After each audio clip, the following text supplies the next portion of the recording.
Le merveilleux speaker ici présent a donné des conférences dans le monde entier durant les 40 dernières années. Et il a toujours débattu sur des sujets très compliqués, voyez-vous, avec différentes personnes et dans plusieurs villes. Et maintenant, sans aller plus loin, je demanderai à notre éminent conférencier de s'adresser à vous.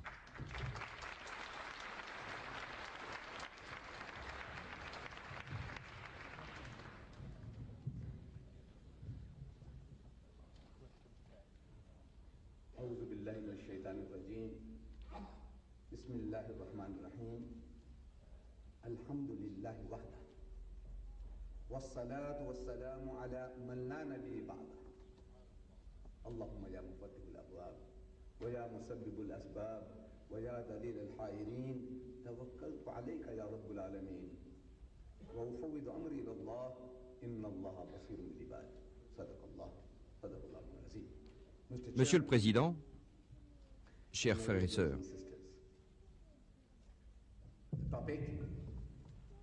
le sujet annoncé par Monsieur le Président est Jésus et Mohammed, que la paix et la bénédiction de Dieu soient sur eux et sur tous ses messagers. Une étude comparative de ces deux puissants messagers de Dieu. Vous savez, dans notre langue, nous utilisons ces noms. Jésus, on ne dira jamais Issa à la façon des musulmans. Si nos érudits en la matière, dans nos salles privées des salles musulmanes, s'ils viennent se joindre à nous, durant leur cours, s'ils disent Issa pour Jésus, nous les jetterons dehors. Mais, vous voyez, les nations occidentales appellent Jésus Jésus, parce qu'ils le considèrent comme un Dieu. Il n'y a pas de monsieur, il n'y a pas de révérend, il n'y a pas d'éminence, il n'y a pas de pape, il n'y a pas de prophète ni messager, ils l'appellent simplement Jésus. Alors je n'y peux rien, parce que je dis Jésus et Mohammed, que la paix et la bénédiction de Dieu soient sur eux. Où ont-ils pris ce nom? Jésus. Je ne peux continuer de dire Issa, car les gens ne savent pas de quoi il retourne. Dieu essayant de nous hypnotiser, de nous magnétiser. Vous devez le supporter avec moi, mes chers frères et musulmans, vous devez le supporter avec moi, c'est ainsi que les Occidentaux comprennent Jésus. Durant le débat qui s'est déroulé dimanche entre moi-même et un Palestinien américain, chrétien d'Amérique, le docteur Shorosh, une des objections qu'il avait contre le Coran est: dans le Coran, le nom de Jésus est Issa. Nous disons que c'est Issa, que la paix soit sur lui. Et il dit que ce n'est pas son nom. Dans sa langue maternelle, dans la langue maternelle de Jésus, son nom était Iso. C'est un nom commun parmi les Juifs, Iso. La racine du nom est Yeshua. Il dit, regardez, dans le Coran, il est appelé Issa. C'est son avis. Il devrait être appelé Iso dans le Coran et n'est pas Issa. Un arabe aurait dû savoir que l'arabe et l'hébreu sont deux langues sœurs. Elles sont quasi identiques et les noms Iso et Issa sont semblables. Les langues sont identiques. Nous disons Ahad en arabe, nous disons Ehad en hébreu, nous disons Salam en arabe, nous disons Shalom en hébreu. Nous disons Yom el-Juma, ils disent Yom el-Saba. Le jour de rencontre, Yom Yom, c'est identique. Iso et Issa, c'est pareil. Et maintenant, nous avons une chance de leur poser la question: où ont-ils trouvé le nom de Jésus? Vous savez, Iso et Issa, cela sonne de manière identique. Iso et Issa. Où avez-vous trouvé Jésus? Étonnant. Vous savez, ils ne voient pas. Jésus-Christ a dit, ne jugez pas si vous ne voulez pas être jugés. Vous serez jugés comme vous avez jugé. Comme je vous ai jugé, vous me jugerez.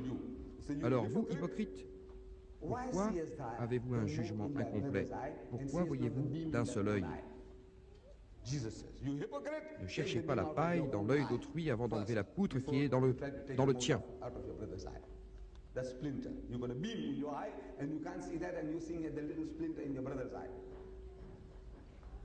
Jésus. D'où vient ce mot de Jésus? C'est la forme latine du mot hébreu Esau, la forme latine. Des gens soumis, tous les gens soumis. Ils ont souffert d'un complexe d'infériorité. Ils auraient aimé faire sonner leurs noms comme ceux des Romains, leurs maîtres. Nous pourrions souffrir aussi d'une telle maladie. Le nom de mon fils est Ibrahim. Alors les gens l'appellent Joseph, ou même Joe, n'est-ce pas? Ils l'ont appelé Ibrahim, c'est-à-dire Abraham. Mais ils aiment le faire sonner comme le nom d'un Anglais, vos maîtres. Par ailleurs, les Anglais d'autrefois avaient la même maladie. Ils voulaient que leurs noms sonnent comme ceux des Romains et non comme ceux des Juifs. Esau a la consonance juive. Ils ne veulent pas que le nom de leur Dieu ait la consonance d'un nom juif. Alors ils l'ont latinisé en ajoutant le J. Alors qu'il n'y en avait pas. Ils ont ajouté un J, Jésus. Et leur maladie d'ajouter des J où il n'y en avait pas. Youssef devient Joseph en ajoutant un J. Comme Jacob devient Jacob. Partout où il n'y a pas de J, ils ajoutent J, J, J, pour lui donner la consonance de leur dominateur, les Grecs et les Romains. Complexe d'infériorité. Alors, Jésus n'est pas son nom. Sa mère, quand il naquit, ne l'appela jamais Jésus. Elle a dû l'appeler Iso ou Yeshua, et pas Jésus.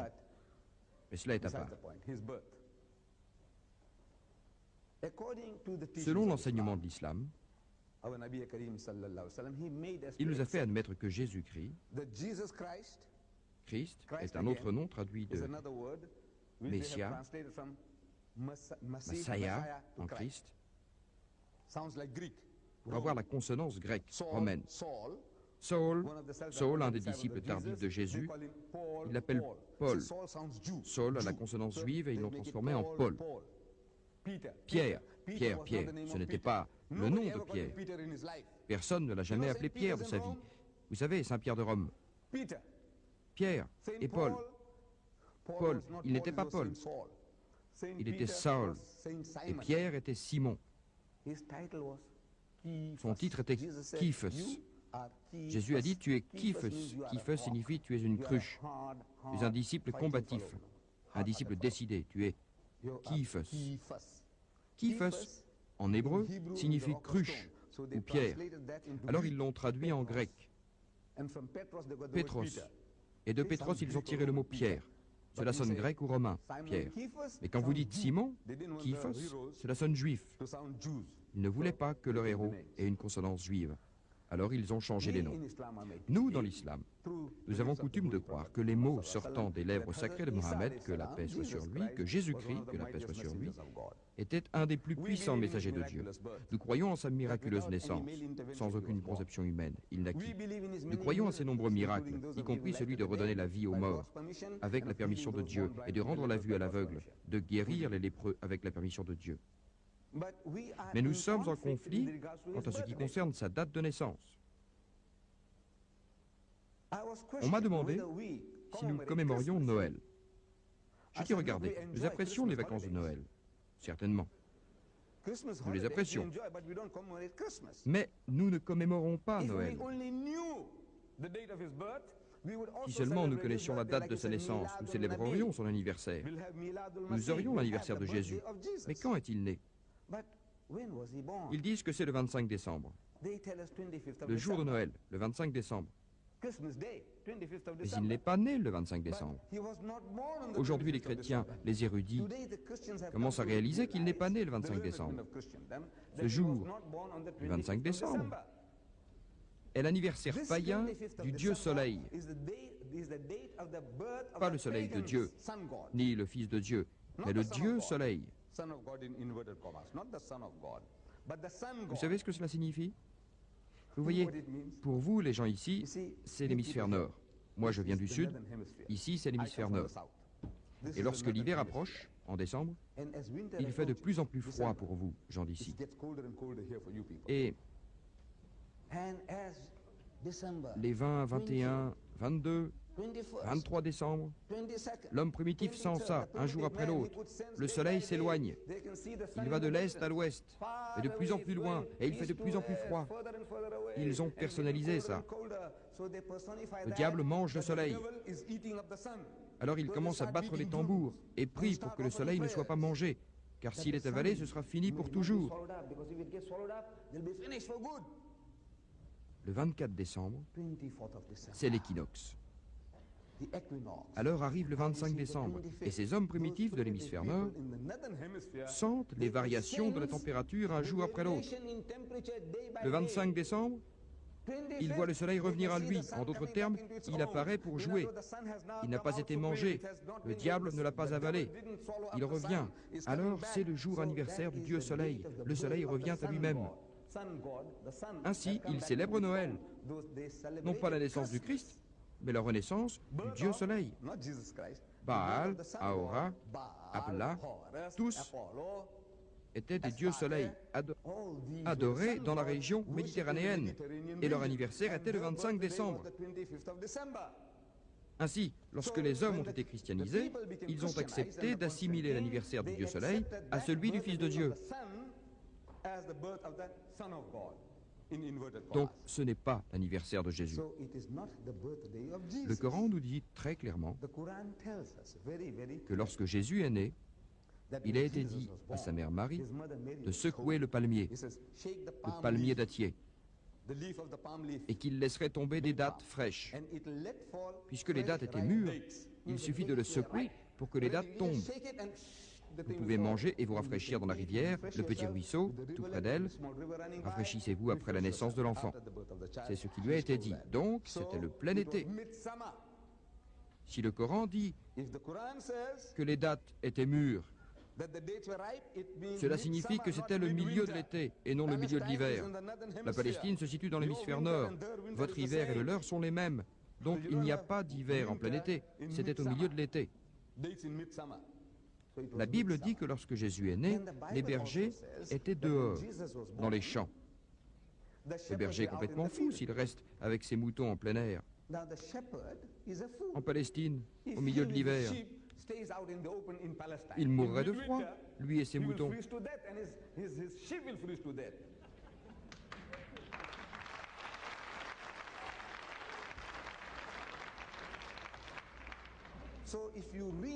Alors, si vous raisonnez, le Coran et la Bible confirment tous les deux qu'il n'est pas né le 25 décembre au beau milieu de l'hiver. Mais à cause de ce fait, les hommes cultivés occidentaux supposent que Jésus était un mythe, un conte de fées. Les deux sont synonymes. Jésus n'était pas un mythe, c'était un personnage historique. Selon l'enseignement de l'islam, nous n'avons aucun doute à ce sujet. Il y a 2000 ans, une jeune femme, appelée Myriam, Marie, donne naissance à un petit garçon nommé Issa, ou Iso, ou Yeshua, traduit Jésus, né miraculeusement.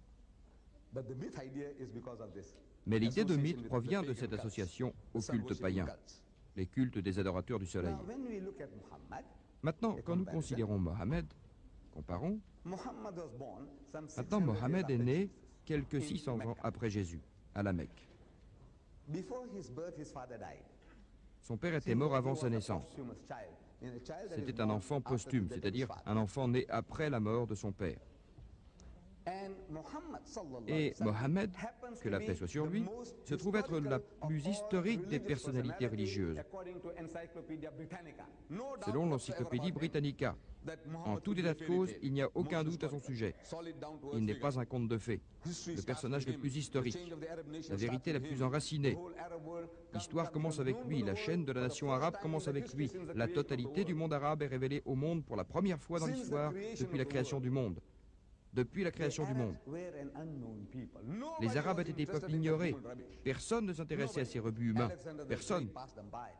Alexandre le Grand est passé à côté d'eux. Les Perses sont passés à côté d'eux. Les Égyptiens sont passés à côté. Personne ne s'était intéressé à ce déchet humain. Personne. Et c'est après Mohammed, tout à coup, qu'ils ont été découverts et sont devenus les maîtres du monde par les bénédictions de l'islam. Avant cela, ignorés.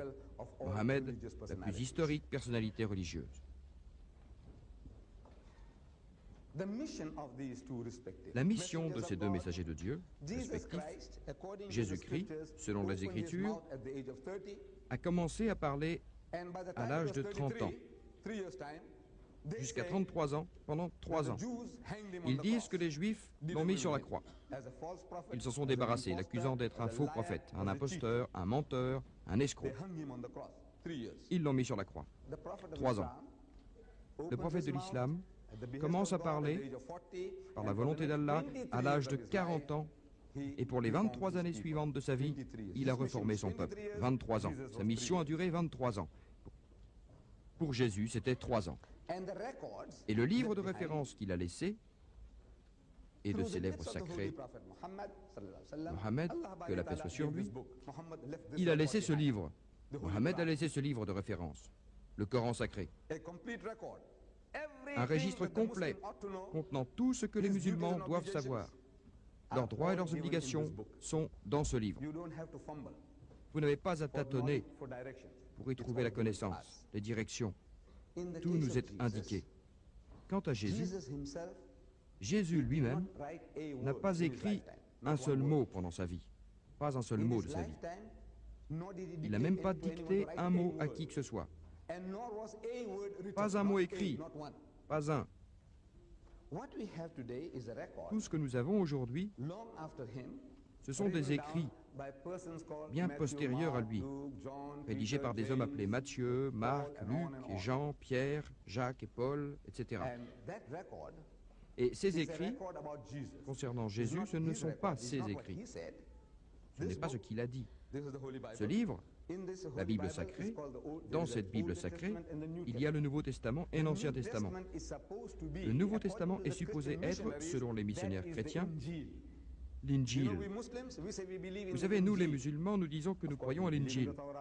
Tout comme nous croyons à la Torah, au Zabour, nous croyons que les Saintes Écritures sont toutes originellement révélées par Dieu le Tout-Puissant. Parmi elles, nous citons l'Injil. Donc ils disent que le Nouveau Testament est l'Injil. Mais voyons ce que les chrétiens eux-mêmes disent. Voici la Bible, une très jolie Bible, une Bible très chère, celle-ci en particulier, m'a été donnée par le docteur Shorosh. Si vous visionnez la bande vidéo du débat avec lui au Royal Albert Hall, vous le verrez. Il commence par une introduction en arabe, une merveilleuse introduction. L'arabe, c'est sa langue maternelle. Et vous savez, nous les Arabes, quand nous allons voir quelqu'un, nous n'y allons jamais les mains vides. Nous devons apporter quelque chose. Ceci était dans un paquet vert. Il me l'a donné. Je ne savais pas ce que c'était, mais je l'ai pris et j'ai trouvé que c'était très très utile, très précieux, inestimable. Vous savez, cette Bible est unique de plusieurs points de vue. Cette Bible particulière est appelée la Bible à la lettre rouge. Je ne sais pas si vous en avez entendu parler. Combien d'entre vous ont entendu parler de la Bible à la lettre rouge? Combien? Non? 2? À peine? Personne. Une Bible à la lettre rouge. Vous savez ce que c'est une Bible à la lettre rouge? Je vais vous expliquer. Dans la Bible à la lettre rouge, vous voyez, tout ce que Jésus a dit est noté en rouge. Cela facilite donc les choses pour vous, pour savoir quelles sont les paroles de Jésus. Car en ce qui concerne le Nouveau Testament, il y a 27 livres. 27 livres, tous ensemble, qui font le Nouveau Testament. C'est ce que l'on appelle l'Injil, ce que les chrétiens appellent l'Injil. Mais dans ces 27 livres, Comment allez-vous trouver, réaliser ce que Jésus a dit et ce qu'il n'a pas dit? Qu'a dit Jésus? Avez-vous le temps pour cela? Qui a le temps pour cela dans notre monde moderne? Alors, les chrétiens ont facilité les choses pour nous. Ils ont mis tout ce que Jésus a dit en rouge, alors que le reste est en noir. C'est un travail bicolore, rouge et noir, noir et rouge. Cela nous facilite le travail et nous donne les limites parmi tout ce qui se trouve dans le Nouveau Testament de ce qui est la parole de Dieu. Cela représente seulement 10%. 90% n'a rien à voir avec Jésus. 90%. Dans ces 27 livres, dans cette Bible particulière, cette Bible en particulier est la version du roi Jacques. Dans la préface, il est dit que ceci est la 5e révision majeure. Ils disent majeur. Vous connaissez mineur? Majeur, grand. Vous savez, vos enfants ne peuvent pas témoigner au tribunal parce qu'ils sont mineurs. Donc, majeur signifie adulte. Majeur, grand. Ainsi, celle-ci est la 5e révision majeure de la version du roi Jacques. Le roi Jacques, un de vos rois ici, en 1611, qui a fait produire cette Bible, elle porte son nom jusqu'à nos jours. Et celle-ci en particulier, 5 fois, ils l'ont changée, des changements importants. Pas de petits changements insignifiants, majeurs. C'est ce qu'ils disent. Et les Anglais savent très bien de quoi ils parlent quand ils utilisent le mot majeur. Ils entendent majeur.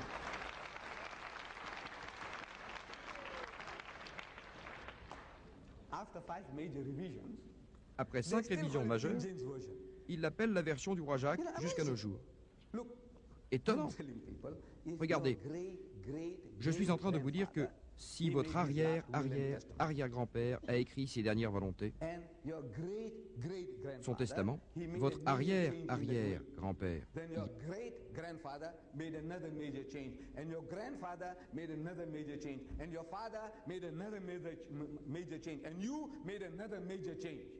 and you still call it your great-great-great-grandfather's will?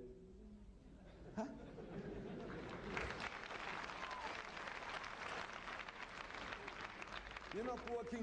Vous savez, le pauvre roi Jacques, s'il apprenait ce qui s'est passé, il se retournerait dans sa tombe. Oui. Et ceci est censé être la parole de Dieu, avec 5 changements majeurs. Maintenant, je vais vous dire comment ils ont fait. C'est comme ça. Des passages sont tirés et abandonnés sans aucune explication. Si quelque chose leur plaît, ils le gardent. S'ils n'aiment pas, ils rejettent. Et c'est toujours la version du pauvre roi Jacques.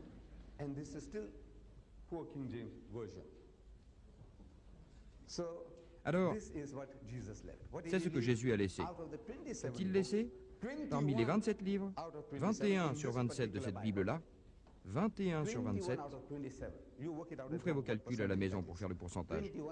21 sur 27 n'ont même pas un point rouge, ni même un tiret, ni une rature, rien. Ce qui signifie que Jésus n'a pas été cité dans 21 livres sur 27. Pas un seul mot, pas même un point rouge par erreur, ni tiret, ni encre rouge sur les 21 livres.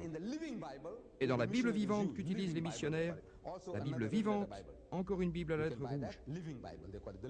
Vous pouvez acheter la Bible vivante, on l'appelle la Bible vivante, pleine de vie. Dans celle-ci, 23 livres sur 27 n'ont pas un point rouge, ni tiret, ni gribouillage. Cela signifie que Jésus n'a même pas murmuré un mot. Tout est écrit en noir, noir, noir. Ceci est censé être ce que Jésus a laissé. Ce sont les choses écrites à propos de lui. Il n'a pas écrit un seul mot, même pas un mot, durant toute sa vie. La mission de ces 2 prophètes respectueux, Jésus et Mohammed, leur mission. Jésus-Christ a dit qu'il est venu uniquement pour les Juifs. C'est ce qu'il dit. Dans l'évangile de Saint Matthieu, chapitre 15, verset 24, vous lisez qu'une femme grecque vient à lui avec un problème. Sa fille est sérieusement malade. Et elle est venue, sachant que ce puissant messager de Dieu possède quelques pouvoirs mystérieux, quelques pouvoirs miraculeux. Donc elle vient voir Jésus pour qu'il guérisse sa fille. Alors Jésus détourne la tête. Elle persiste. Alors les disciples disent, regardez cette femme qui persiste. Une femme qui se noie, s'accroche à une paille. Un homme qui se noie fait pareil. Une femme noyée, sa fille. La vie de sa fille est en danger. Vous savez, maître, aidez mon enfant, je vous en supplie. Alors il lui dit, et à travers elle, il dit au monde entier, il lui dit, je ne suis envoyé que pour le troupeau de Dieu, la maison d'Israël. Les moutons perdus des Juifs. Je ne suis envoyé que pour eux. Et les disciples persistent. Ne jetez pas le pain des enfants aux chiens. Qui sont les chiens? Ne jetez pas la nourriture aux porcs. Aucun juif ne jettera la nourriture aux porcs.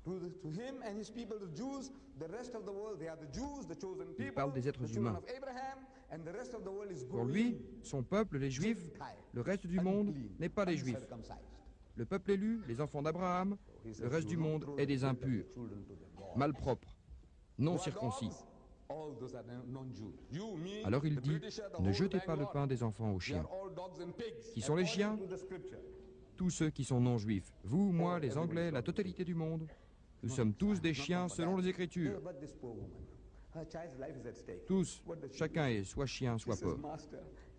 Maintenant, cette pauvre femme, la vie de son enfant est en danger. Qu'est-ce qu'elle peut faire? Maître, même les chiens ont des miettes. Vous savez, de la table du maître, des miettes. Alors Jésus dit, donnez-lui les miettes. Des miettes sont le remède. Donnez-les lui. Et l'enfant fut guéri. Dieu merci. Mais c'était des miettes. Les bénédictions, l'enseignement ne sont pas pour les impurs, pas pour les non-juifs. Ce sont tous des chiens, des porcs. Il dit à ses disciples, ne suivez pas la route des impurs. Dans n'importe quelle cité des Samaritains, n'entrez pas, mais allez plutôt dans le sein de la maison d'Israël. Durant toute sa vie, il n'a jamais parlé à un non-juif. Parmi les 12 disciples juifs, il n'y en avait pas un qui soit non-juif. Ils étaient tous des juifs, juifs, juifs, 100% juifs. Il n'a jamais prêché aux Grecs, il n'a jamais prêché aux Romains, il n'a jamais prêché aux Palestiniens. Il a prêché seulement aux Juifs. Ils sont ses enfants, selon les Écritures. Bien sûr, si les gens veulent aller ramasser les miettes, parce qu'ils ont faim, parce qu'ils meurent, c'est leur affaire. Il dit, regardez, ce sont tous des chiens et des porcs, ils ne méritent pas ces bénédictions. L'enseignement spirituel qu'il a apporté à ses enfants, les enfants d'Israël. Mohammed, paix sur lui. Selon le Coran sacré, nous ne t'avons pas envoyé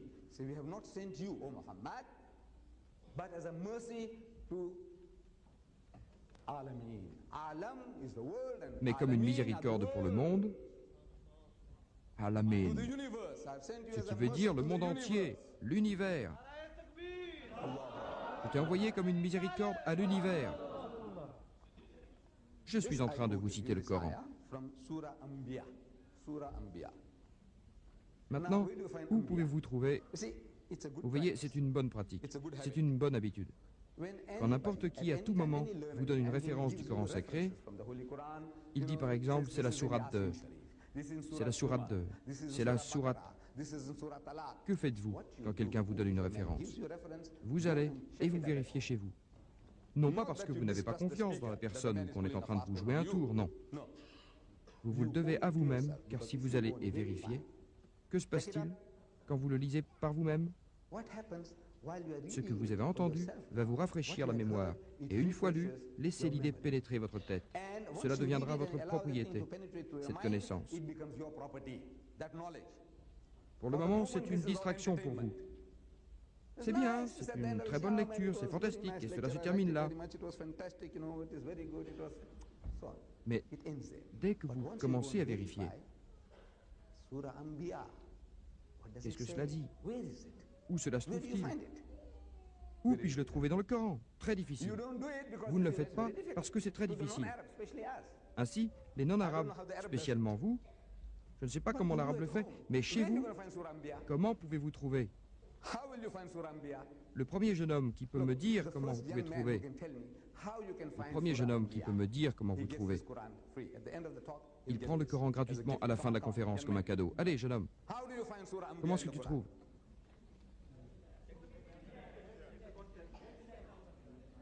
Dans le Coran. Dans l'index. Oui, vous regardez l'index. Celui-ci particulièrement. Tu vas t'y référer à la fin de la conférence. Là, vous voyez, à la fin du volume. Ceci est... Il le garde soigneusement au foyer. Dans les dernières pages de ceci, à la fin, il y a un index très facile à consulter. Que voulez-vous savoir? Vous pouvez trouver tout ce que vous cherchez. Mais Allah vous dit, ouvrez l'index. Dans l'index, ainsi à la lettre A. Comme dans n'importe quel dictionnaire, cherchez et cela vous dira. Chapitre 21, tout est facile à trouver parce que chaque page est numérotée. Et je vais vous dire maintenant que c'est page 107. Page 107, facile à trouver. Une fois que vous êtes à 21, c'est facile à trouver. Tout est au bout de votre doigt. Qu'est-ce que vous voulez savoir? Mariage à la lettre M, divorce à la lettre D. Vous cherchez à en savoir plus sur Jésus? Qu'est-ce que vous faites? Vous ouvrez à J dans l'index. J, et il vous en parlera de Jésus. Et à Jésus, vous avez de nombreuses en tête. Vous savez que Jésus est très largement mentionné dans ce glossaire. Pas moins de 25 fois. Mais comment allez-vous faire pour le trouver? Index. Sa naissance est décrite en 2 endroits. Où allez-vous les trouver? Index. Chapitre 3, verset 42, et plus loin, sa naissance. Chapitre 19, verset 27. Index. Trouvez-le. Référez-vous-y. Lisez-le. Et ce livre, cette encyclopédie de 2000 pages, vous est disponible pour vous tous pour 5 livres, pour une encyclopédie de 2000 pages. Je ne suis pas ici pour faire des affaires, mais je veux vous aider. 5 livres pour une encyclopédie de 2000 pages. Vous ne trouverez nulle part au monde un livre de 2000 pages qui coûte 5 livres. C'est pour vous. C'est pour vous donner la valeur de ce livre. À Birmingham, je l'ai acquis dans la librairie Hudson's. Voici la Sainte Bible. Je l'ai acheté à 9 livres 95, 5 pence de moins, et alors 10. J'en ai acheté 2 pour le prix d'un. 9 livres 95, plus la TVA.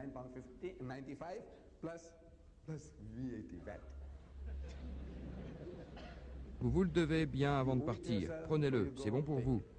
Pour votre employeur, disons votre patron, il n'y a pas de meilleur cadeau de Noël que cela. Ou bien pour votre employé ou quelqu'un qui travaille pour vous, il n'y a pas de meilleur cadeau que cela.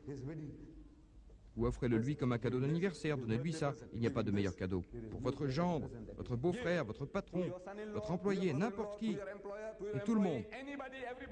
Ce livre doit être partagé par tout le reste de l'humanité. Cela ne coûte que 5 livres chacun. Alors je dis, chapitre 21, verset 107, on nous dit cela, la mission de Mohammed s'adresse à l'univers. Jésus a dit, je n'étais envoyé que pour les Juifs. Il y a une différence dans la mission. Les enseignements, leurs enseignements. Les enseignements convenaient aux besoins des Juifs, ceux de Jésus. Voyez, il est venu pour les Juifs. Il le dit, il s'adressait plus particulièrement à leur propre maladie. Les Juifs avaient développé certaines maladies. Ils étaient devenus très durs. Ils avaient oublié le pardon. Ils avaient une loi qui disait œil pour œil, dent pour dent. Bien belle loi que cette loi pour un peuple de nomades qui se déplace d'oasis en oasis sous la conduite de Moïse. Ils avaient besoin d'une loi qui leur fournit une justice expéditrice. Le temps était trop précieux pour les litiges qui traînent en longueur. On n'avait pas le temps de mettre un homme en prison. Alors qu'est-ce que vous faites? Justice rapide. Œil pour œil, dent pour dent. Tu me blesses à l'œil, on va devant le juge qui conclura que tu dois donner un œil. Il m'a cassé une dent, ils diront casse-lui les siennes. Viens mon gars, il y a un travail à faire, allez vas-y, bouge-toi. Belle loi. Mais les lois ont une tendance à changer les gens au bout d'un moment. Voyez les racistes qui ont fait Hitler. Hitler en Allemagne. L'Allemagne, une des nations les plus cultivées d'Europe. Le pays de Goethe et de Beethoven. Cette nation qui pourrait brûler 6 millions de juifs, c'est impossible. Comment peut-elle être aussi barbare? 6 millions de juifs. Ils auraient brûlé, là. À cause d'Hitler, quelques 40 millions de gens sont morts. Pendant la Deuxième Guerre mondiale, 40 millions de gens sont morts. Quel démon! Comment a-t-il fait? Une telle nation? Non. On peut vous conditionner, on peut vous faire un lavage de cerveau. Dans cette communauté, on parlait des juifs, des juifs, des parasites, des parasites, des parasites. Alors une espèce de démon se présente et dit de les tuer tous, ou de les mettre dans des fours crématoires. Et les 90 millions d'Allemands ont considéré ce qu'il a dit. Ils ont pris ce qu'il a dit en considération. Ça peut arriver, lavage de cerveau. Je viens d'un pays où la conscience de la couleur existe, l'Afrique du Sud. J'ai invité chez moi à dîner des centaines de Blancs. hommes d'affaires, missionnaires, et nous avons parlé. Je partage avec eux ma nourriture et mes idées. Et ils sont séduits à la fois par mon discours et ma nourriture. Savez-vous que notre nourriture est captivante? La nourriture pakistanaise. Vous pouvez rendre les gens esclaves de vous par le palais. Nourrissez-les. Et vous les mettez à votre merci grâce au nom de la nourriture pakistanaise.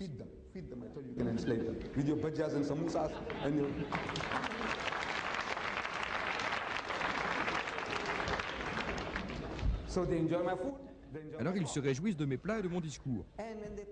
Et alors ils participent. Puis ensuite ils me rencontrent dans la rue. Ils veulent des nouvelles de madame. Dites-lui bien des choses. Mais aucun blanc ne m'a invité chez lui pour prendre le thé jusqu'à maintenant.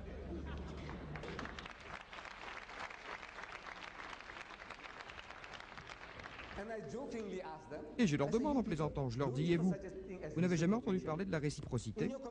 Chez vous, on ne vous a jamais appris ce que c'est que la réciprocité? Alors je dis, comment cela se fait-il que personne ne m'appelle pour une tasse de thé? Je vais vous dire pourquoi.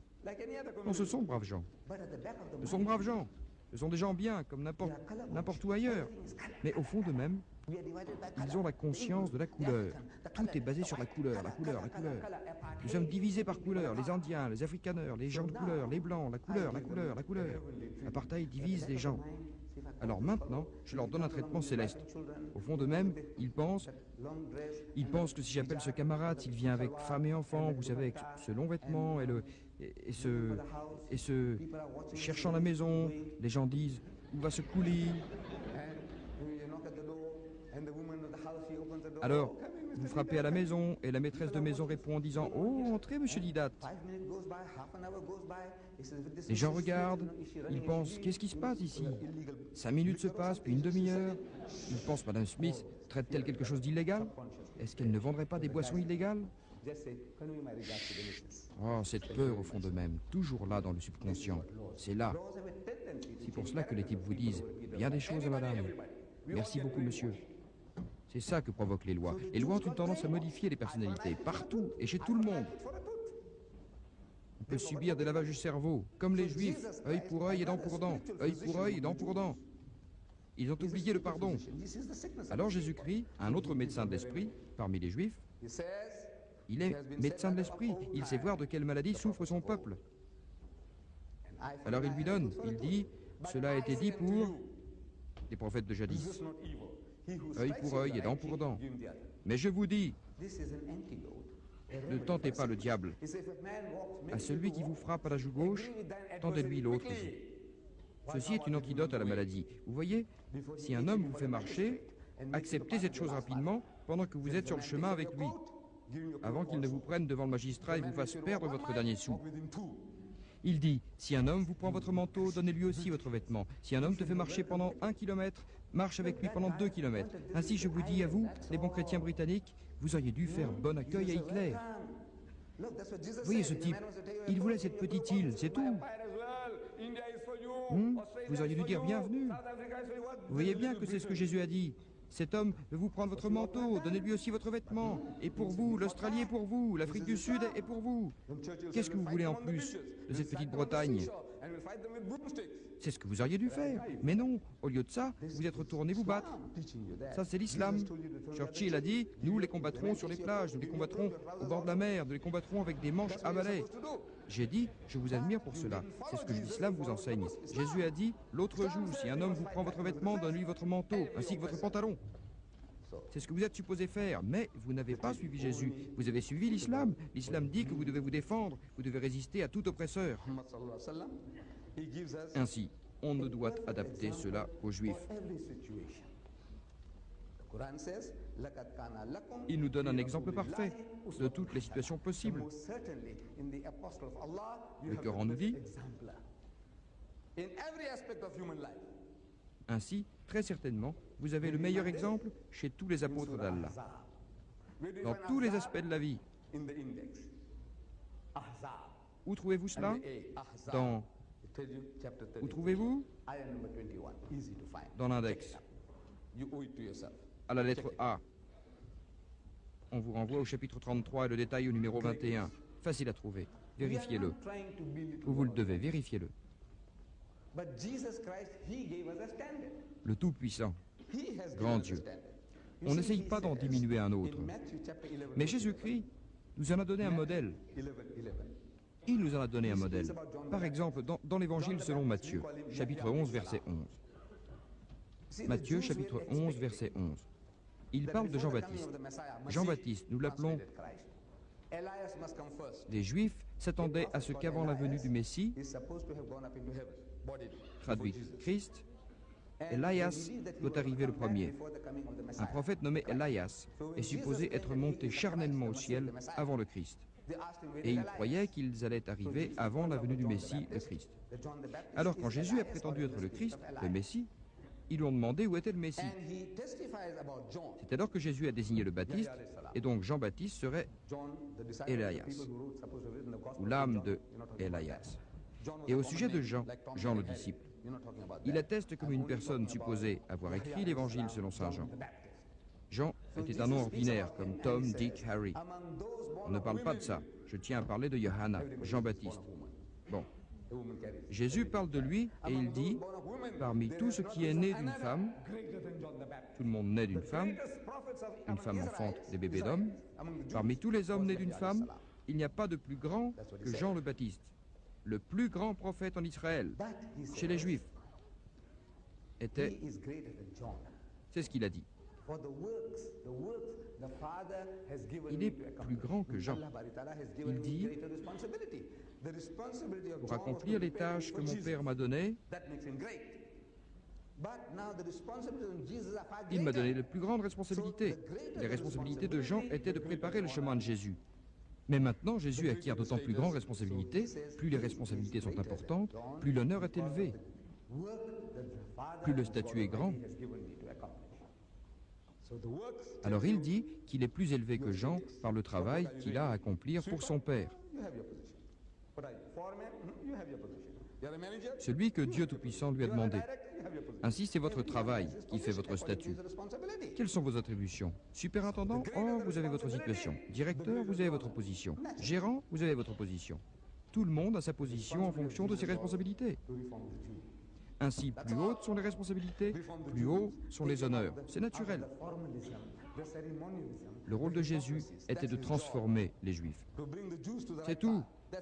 Changer les Juifs, les sortir de leur formalisme, de leur rite hippocratique. C'était son boulot. Remettre les Juifs sur le droit chemin. C'est son travail. C'est ça qui le place bien au-dessus de Jean. Maintenant, les responsabilités qu'Allah a données à notre saint prophète Mohammed sont de guider l'ensemble du genre humain dans tous les aspects de la vie. Et Jésus-Christ a annoncé la venue de ce puissant messager de Dieu. Il l'a dit à son peuple dans l'Évangile selon saint Jean, chapitre 16, versets 12 et 14. Il a parlé ainsi. J'ai encore beaucoup à vous dire, mais vous ne pouvez pas encore le comprendre. Vous n'avez pas encore cette capacité. Je vais vous apprendre beaucoup de choses, comme à ce petit enfant ici. Supposons que je les ai rencontrés seuls. Je leur raconterai des histoires en fonction de... J'ai beaucoup de choses à leur dire, mais je ne peux pas. Il me faut véritablement des gens aptes à comprendre ce que je leur dirai avant même que j'ai ouvert la bouche. Mais Jésus-Christ dit à ses disciples, vous ne pouvez pas les saisir maintenant. Ce qui signifie que vous n'avez pas... Et la vérité de cet état de choses, c'est qu'à travers la Bible, partout dans la Bible, encore et toujours, Jésus-Christ dit à ses disciples, vous, hommes de peu de foi, vous, hommes de peu de foi, hommes de peu de foi, combien de fois, combien de temps, encore et encore.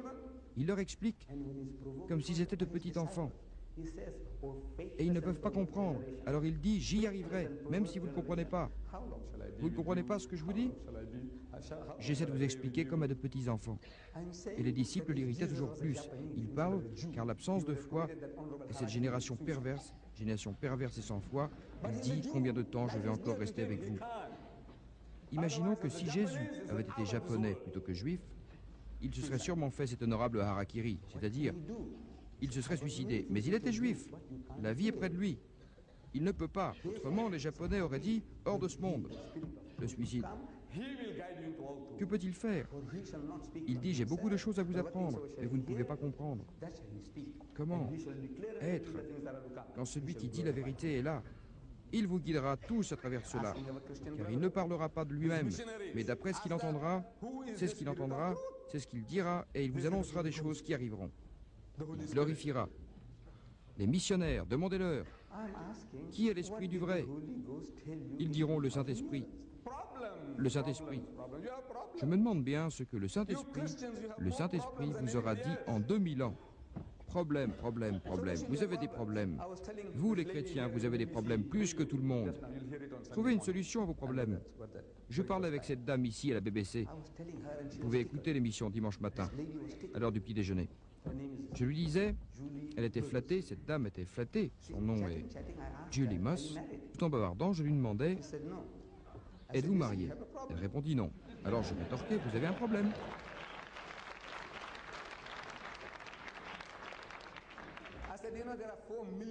Vous savez qu'il y a 4 millions de vos sœurs et de vos tantes. Si chaque Britannique se marie, il restera toujours 4 millions de femmes qui ne trouveront pas de mari. Mais le même homme peut garder une douzaine de maîtresses, il peut faire une douzaine d'enfants illégitimes chaque année. Et votre nation? Regardez l'Australien, ce grand type. Le type est grand. Une douzaine d'enfants bâtards chaque année, un grand type. Et je dois payer plus d'impôts pour son plaisir. Au diable! Je dis, pourquoi ne serait-il pas en mesure de payer pour ses... Pourquoi moi? Pourquoi l'innocent doit-il payer plus d'impôts pour ses plaisirs? Pour les délinquants qu'il a eus? Qui va les chercher? Quelque part, non loin de Liverpool. J'étais là pour ma visite préparatoire. J'étais en train de lire dans le journal que des filles sont devenues... Elles ne veulent que des enfants. Qu'est-il arrivé? C'est nouveau à Liverpool. La municipalité dit que si vous avez un enfant, ils feront un effort pour votre confort. Vous pouvez être au chômage, mais si vous avez un enfant, la municipalité fera tout pour vous aider. Voilà, si vous avez un petit marmot, au moins vous pouvez le dire. J'ai besoin de confort. Ils disent à tous les gens qui viennent, donnez-nous ça. Alors je dis, vous avez des problèmes. Je dis alors qu'il y a quelque chose qui ne va pas chez les Britanniques. Je dis cela à cette dame. Il y a quelque chose qui ne va pas dans votre population. Je lui dis, vous savez, vous autorisez les sodomites et les homosexuels à Londres. À Hyde Park, l'autre jour, il y avait 8000 sodomites. Vous les appelez les gays, qui manifestaient. Je dis qu'il y a quelque chose qui ne va pas chez vous, les gars. 8000.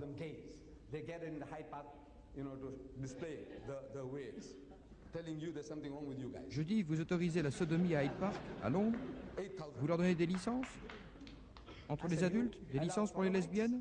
Mais la chose la plus naturelle, un homme qui appelle sa nature, une femme se fiche de partager un mari, il y a une femme et un homme qui s'apprêtent à prendre leurs responsabilités, ils disent non, il faut divorcer ou aller en prison. Je dis qu'il y a quelque chose qui ne va pas avec votre façon de penser. Elle dit, s'il vous plaît, je voudrais que vous commenciez. Vous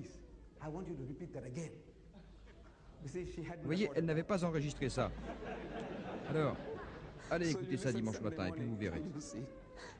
Elle m'a fait répéter ça pendant 3 minutes, ok? J'ai dit, je ne peux pas répéter ça en 3 minutes. Elle était émue par Dieu. Voici, il y a 4 millions de ses sœurs qui ne peuvent pas rencontrer de mari. L'islam apporte des réponses à cela et des solutions à leurs problèmes.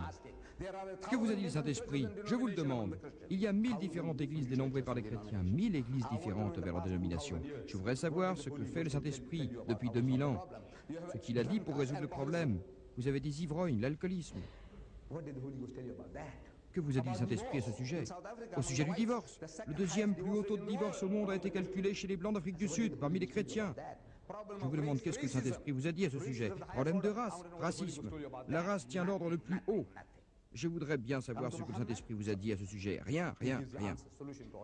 Mohamed, il vous apporte des réponses, des solutions à vos problèmes. Ça pourrait ne pas être. Vous avez l'habitude d'un certain style de vie, mais si vous riez, je dis que le rire est en vous. Vous mijotez dans votre jus. Il va vous aider à trouver la vérité. Tout signifie plus d'un dans votre langue. Ai-je raison? Tout signifie plus qu'un. Beaucoup signifie plus qu'un. Alors je dis, je ne veux qu'une chose. Donnez-moi seulement une nouvelle chose que le Saint-Esprit vous a donnée à vous, les millions de chrétiens qui sont dans le monde aujourd'hui, une chose nouvelle que Jésus-Christ ne vous a pas déjà donnée dans tous les mots différents. Donnez-moi un. Et en 40 ans, aucun chrétien de naissance n'a été capable d'aller de l'avant et de dire, voyez, c'est ce que le Saint-Esprit nous a enseigné pour résoudre le problème.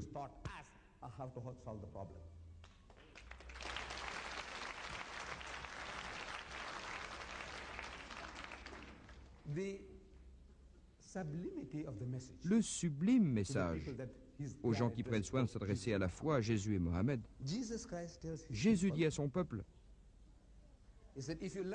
si vous m'aimez, observez mes commandements. C'est beau, très beau. Si vous m'aimez, observez mes commandements. Cela signifie, écoutez-moi, quoi que je vous dise, faites-le. Si vous m'aimez, alors écoutez-moi. Le saint prophète Mohammed, paix sur lui, est né pour dire, fait pour dire, allez, dis-moi. Dis si tu aimes Allah. Et puis, suis-moi, Allah t'aimera. Si tu aimes Allah, suis-moi.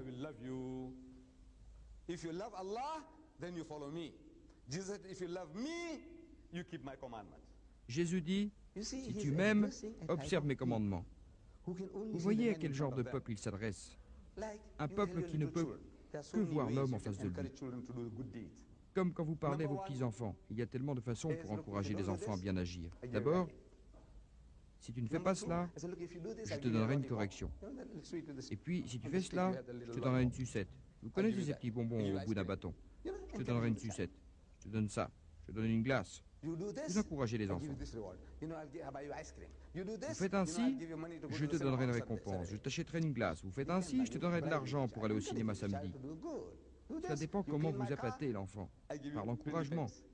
Eh bien, vous faites cela. Tu laves ma voiture, tu auras 20 pence. Vous encouragez l'enfant. Vous appâtez cet enfant. Cet enfant, quand il a atteint un degré, vous devez d'attendre ce degré où vous faites le bien dans le souci du bien. Maintenant, il agit bien. Il se tient bien parce qu'il doit bien se tenir. Il a un bon comportement. Il est très coopératif, toujours prêt à rendre service parce qu'il doit être ainsi, faire des progrès. Il y a des degrés et des degrés. Vous avez franchi une étape quand vous ne pouvez que voir l'homme en face de vous.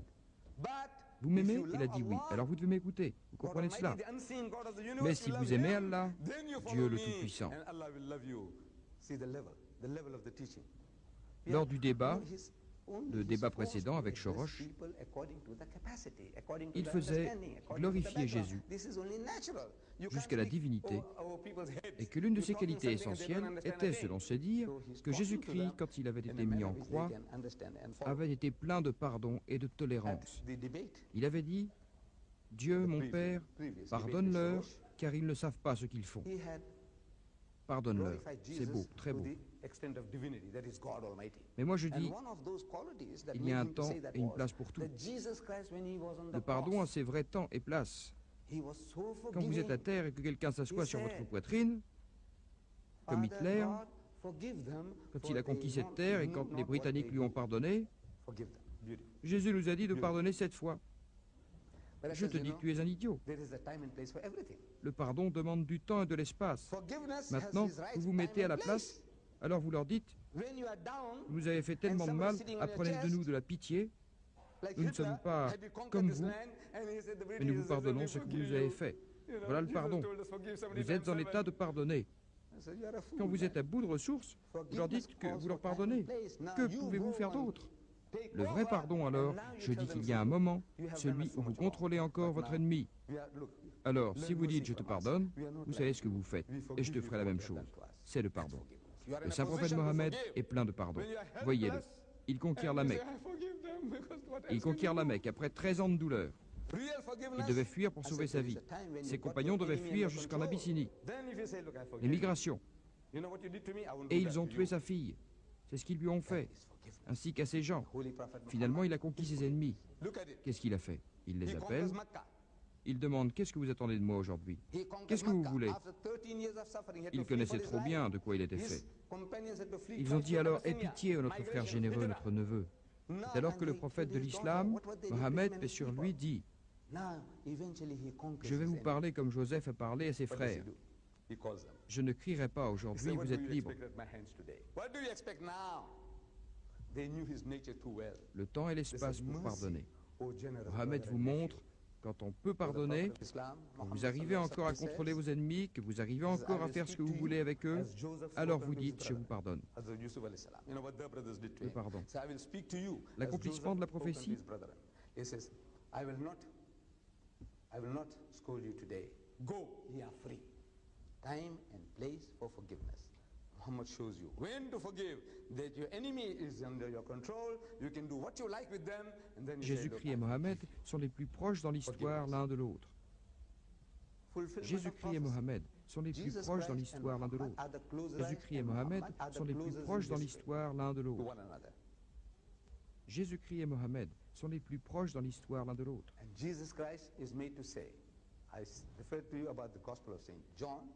Et Jésus-Christ a dit, je me réfère pour vous à l'évangile selon saint Jean. Maintenant, dans le Coran sacré, dans, vous trouvez cela sous la lettre S, chapitre 61, verset 6.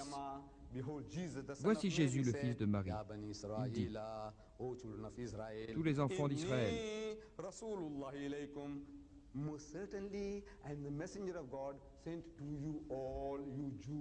très certainement, est le messager que Dieu a envoyé à vous tous, vous les Juifs, pour confirmer que la révélation viendra avant moi, dans la Torah.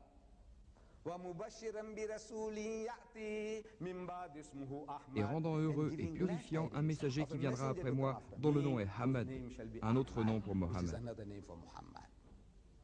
Il a prophétisé la venue de notre prophète sacré, paix sur lui. Et cette prophétie est toujours là dans la Bible. Elle est toujours là, malgré le fait que ces mots ne sont pas répandus dans l'ensemble, malgré le fait qu'il n'y a que 10% dans le Nouveau Testament qui sont les paroles de Jésus-Christ. Selon ce qu'on dit, 90% n'a rien à voir avec. Ce ne sont pas les paroles de Jésus, 90%. Et cette prophétie est encore et toujours ici. Où ça? Je l'ai montré à une dame égyptienne. J'étais en Égypte au mois de mars. J'avais un problème de visa. Je n'entrerai pas dans les détails. Un homme amène une dame égyptienne, bien vêtue, à l'européenne, parlant très bien. Et il me dit, cette dame va vous aider.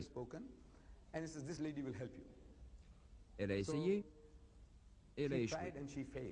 Elle m'a demandé de m'asseoir et d'attendre une demi-heure. Je vais essayer et voir ce que je peux faire pour vous.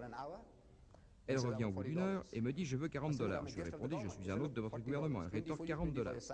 20 pour vous et 20 pour votre fils. Je lui donne les $40. Elle parlait si bien. Je lui demande, dans le peu de mots que je connaissais en arabe, je dis, quel est votre nom? Elle se dénomma. Je ne peux pas me le rappeler. Le nom était trop étrange pour moi. Je n'avais jamais entendu un tel nom de ma vie. Il m'est entré par une oreille et sorti de l'autre. Ma deuxième question, êtes-vous musulmane? Elle me répondit non, je suis chrétienne. Alors je répondis d'accord. Pour moi, elle est ma cliente. C'est ce que les musulmans devraient faire. Cherchez les clients. Tous les musulmans. Vous connaissez un fait? Cherchez un client et vous lui donnez un fait.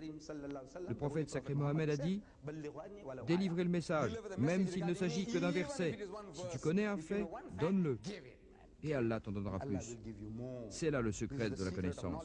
Si tu en as un, donne-le. À celui à qui tu t'apprêtes à donner, Allah t'en ajoutera un, et puis un autre. Et ta connaissance explosera et grandira. C'est le secret de la connaissance. Donnez, donnez. Alors j'ai pensé, voici une occasion. Je l'ai pensé, vous savez. Alors que c'est une chrétienne et elle est égyptienne. Alors je lui ai dit, vous savez que Jésus, avant qu'il nous quitte, dit,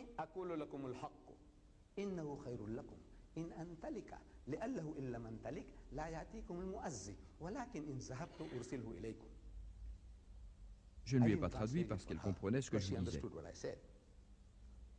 En fait, ce que je lui ai dit, pour votre intérêt, ce que j'ai dit, je l'ai tiré pour elle du chapitre 14, verset 7 de l'Évangile selon saint Jean, où il est dit, « Néanmoins, je vous dis la vérité, il est préférable pour vous que je m'en aille, car si je ne pars pas, le consolateur ne viendra pas vers vous. Mais si je pars, je vous l'enverrai. » Je le lui ai dit en arabe, et puis je lui ai demandé, « Qui est Al-Muazzi » Elle m'a répondu, « Je ne sais pas. » Alors je lui ai raconté, il est écrit dans le Coran que Jésus avait dit à ses apôtres,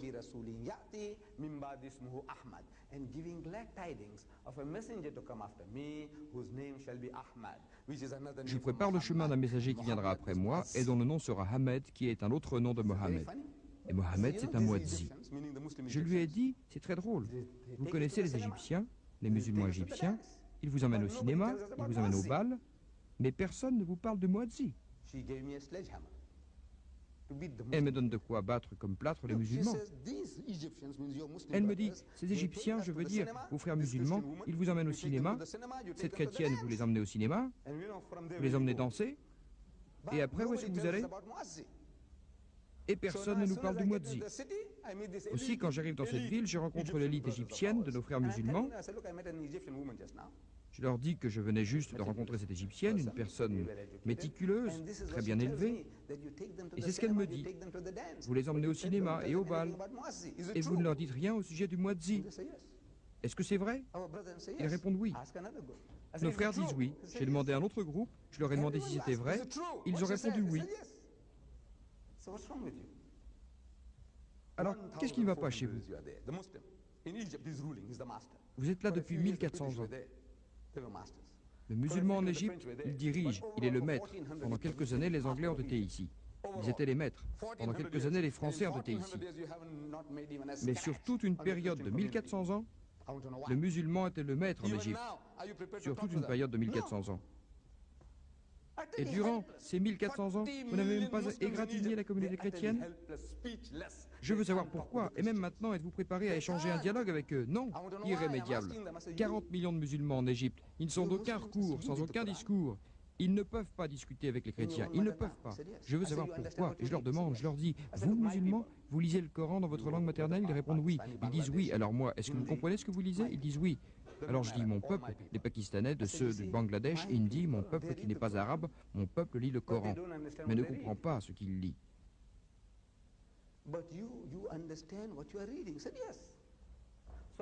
Alors que vous comprenez ce que vous lisez? Et ils disent oui. Alors je dis, Allah vous dit, il nous dit à nous, parce que nous ne comprenons pas.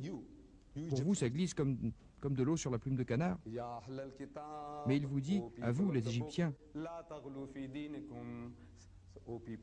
au peuple du livre, ce qui signifie que les Juifs et les chrétiens ne sont pas au bout de leur religion et qu'ils ne disent rien sur Allah sinon la vérité. Très certainement le Messie, traduit par Christ. Jésus est fils de Marie. Et le messager d'Allah. Et le mot qui provient de lui. Que les bienfaits soient sur Marie et l'esprit qui vient de lui.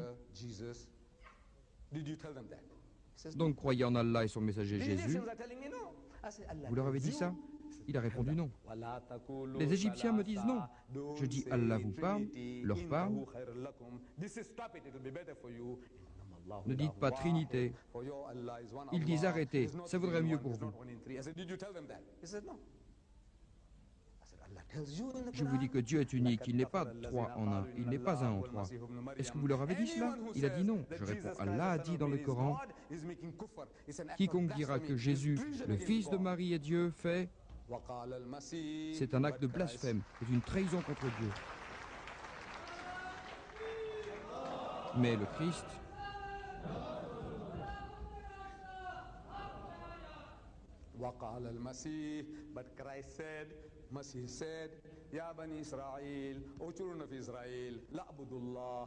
le Christ dit, tous les enfants d'Israël, adorez Allah qui est mon maître, votre maître, et quiconque voudrait associer quelqu'un à Allah, Allah fera pour lui. Le feu de l'enfer sera la demeure. Pour les malfaiteurs, il n'y aura pas d'autre demeure que l'enfer. Alors je dis, leur avez-vous raconté ça? Il répond, non. Allah vous le dit. Allez, dites-leur. Ô peuple du livre, juifs, chrétiens, faisons en sorte de nous trouver des points communs. Évacuons tout pour nous trouver une plateforme commune. Que nous n'adorons personne d'autre qu'Allah. Et que nous n'associons personne à lui. Et que nous trouvons parmi nous-mêmes aucun maître, Seigneur autre qu'Allah. Mais s'ils retournent en arrière, dites-leur que nous sommes musulmans, que nous soumettons notre volonté à celle d'Allah. Je dis, leur avez-vous dit cela? Les avez-vous appelés? Il a dit non. J'ai répondu, je veux savoir pourquoi. Avez-vous fait ça? Est-ce que vous comprenez ce que vous lisez? Allah vous parle et vous n'écoutez pas? Est-ce que cela nous est applicable? Muets, sourds, aveugles. Vous ne reviendrez pas vers... Est-ce que cela ne s'applique pas à nous? Qu'est-ce que c'est? Êtes-vous sourds? Comment se fait-il que vous ne puissiez pas ouvrir votre bouche? Ils ne savent pas, ils ne savent pas. Je demande aux Égyptiens, comment se fait-il qu'en 1400 ans, vous n'avez pas ouvert votre bouche une seule fois? Et même maintenant, vous ne parlez pas. Je veux savoir pourquoi. Je vais vous donner la réponse. Le secret, le secret. Vous savez, le secret, c'est qu'Allah nous a tout donné à nous. Personne ne lit vraiment le Coran. Nous avons le Coran. Oui, nous lisons tout sans la moindre faute, mais nous ne comprenons pas un mot. Beaucoup d'entre nous, pas un mot. Tout ce Coran que nous portons dans notre tête, mais nous ne comprenons pas un seul mot, est vraiment une situation étonnante. C'est un miracle. C'est vraiment l'unique disgrâce pour Allah. Vous connaissez autrement le Coran? Vous pouvez le réciter par cœur. Les Arabes ne peuvent pas comprendre que si vous êtes assis en train de lire le Coran, vous êtes vraiment en train de lire le Coran. Il écoute bien mieux que beaucoup d'Arabes. Il dit qu'il vient parler avec toi, et toi, tu ne peux pas parler? Vous voulez dire que vous avez lu le livre entier et vous ne pouvez même pas dire « Donnez-moi un verre d'eau » Vous ne pouvez même pas dire « Donnez-moi un verre d'eau » J'ai soif. Vous savez cela? Si vous êtes en train de mourir, vous ne pouvez même pas dire. Situation complètement étonnante. Quelle en est la raison? Pourquoi ne voulez-vous pas faire le boulot? Je vais vous dire pourquoi. Vous savez qu'Allah vous donne des secrets simples. Il dit, les Juifs et les chrétiens disent, vous les musulmans ne viendrez jamais, jamais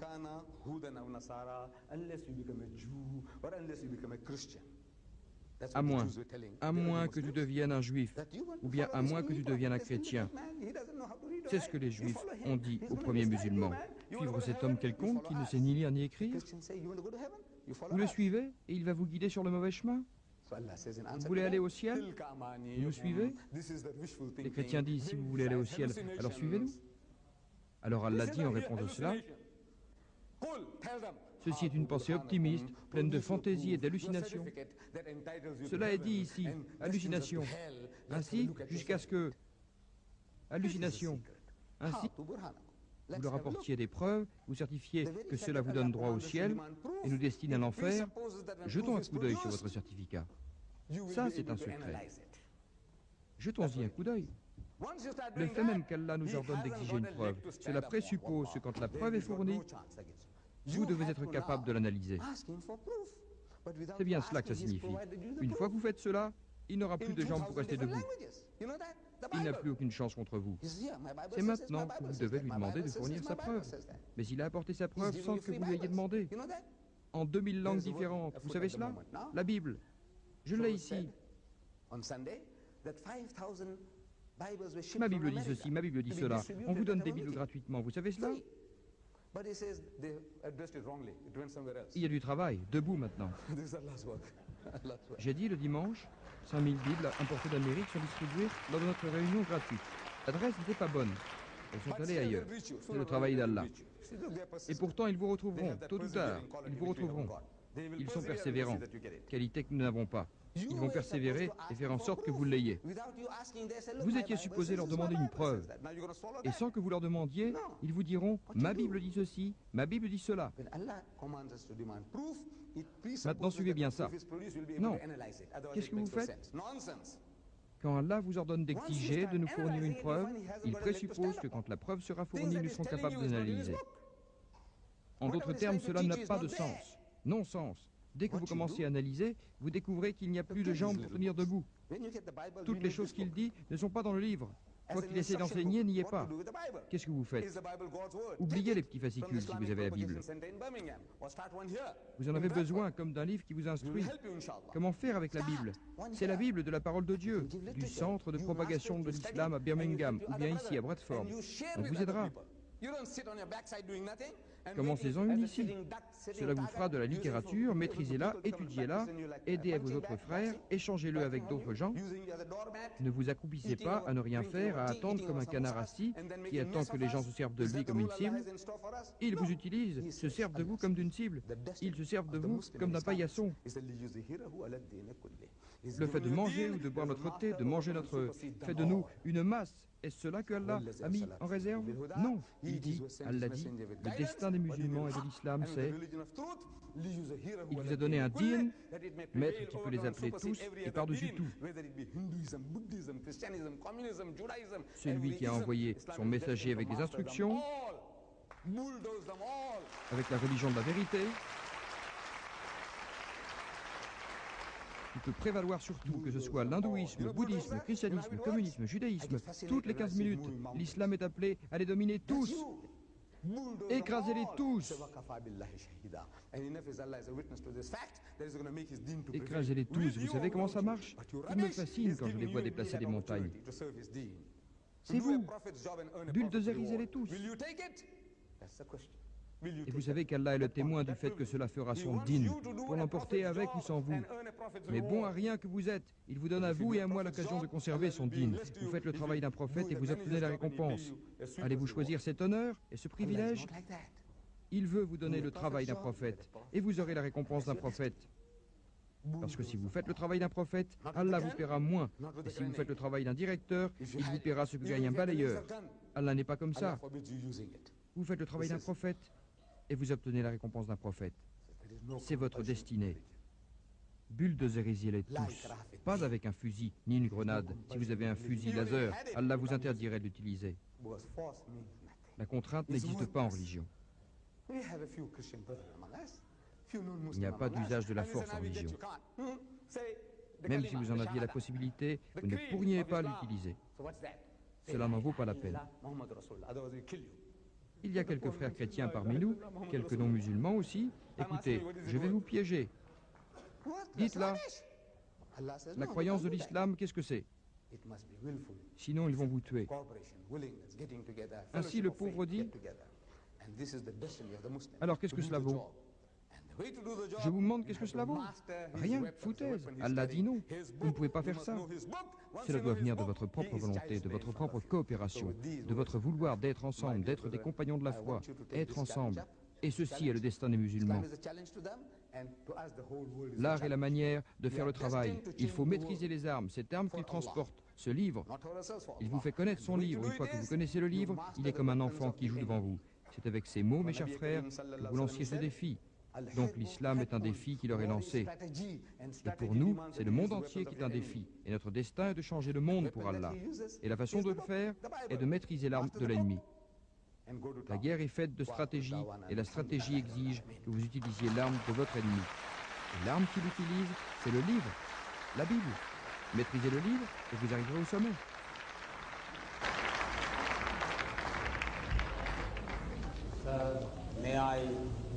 Permettez-moi de vous remercier pour cette lumineuse intervention qui nous éclaire sur plein de choses. Puisse Allah vous en récompenser.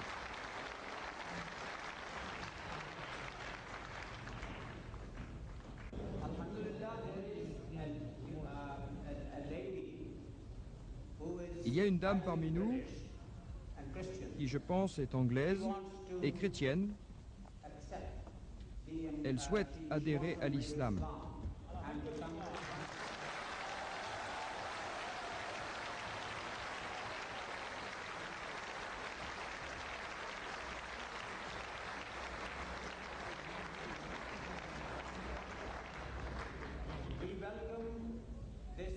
Nous souhaitons la bienvenue à cette dame au sein de l'islam.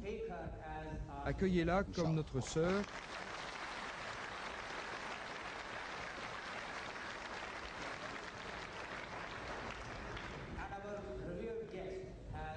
Et mon honorable invité a demandé à ce que l'on sache que quand le temps des questions et des réponses sera terminé, nous la rencontrerons. Inshallah.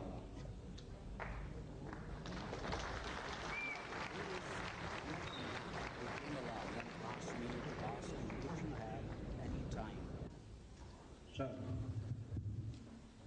you imply at least that Jesus only came Vous donnez à to entendre the que Jews, Jésus n'est venu que pour les and yet Juifs.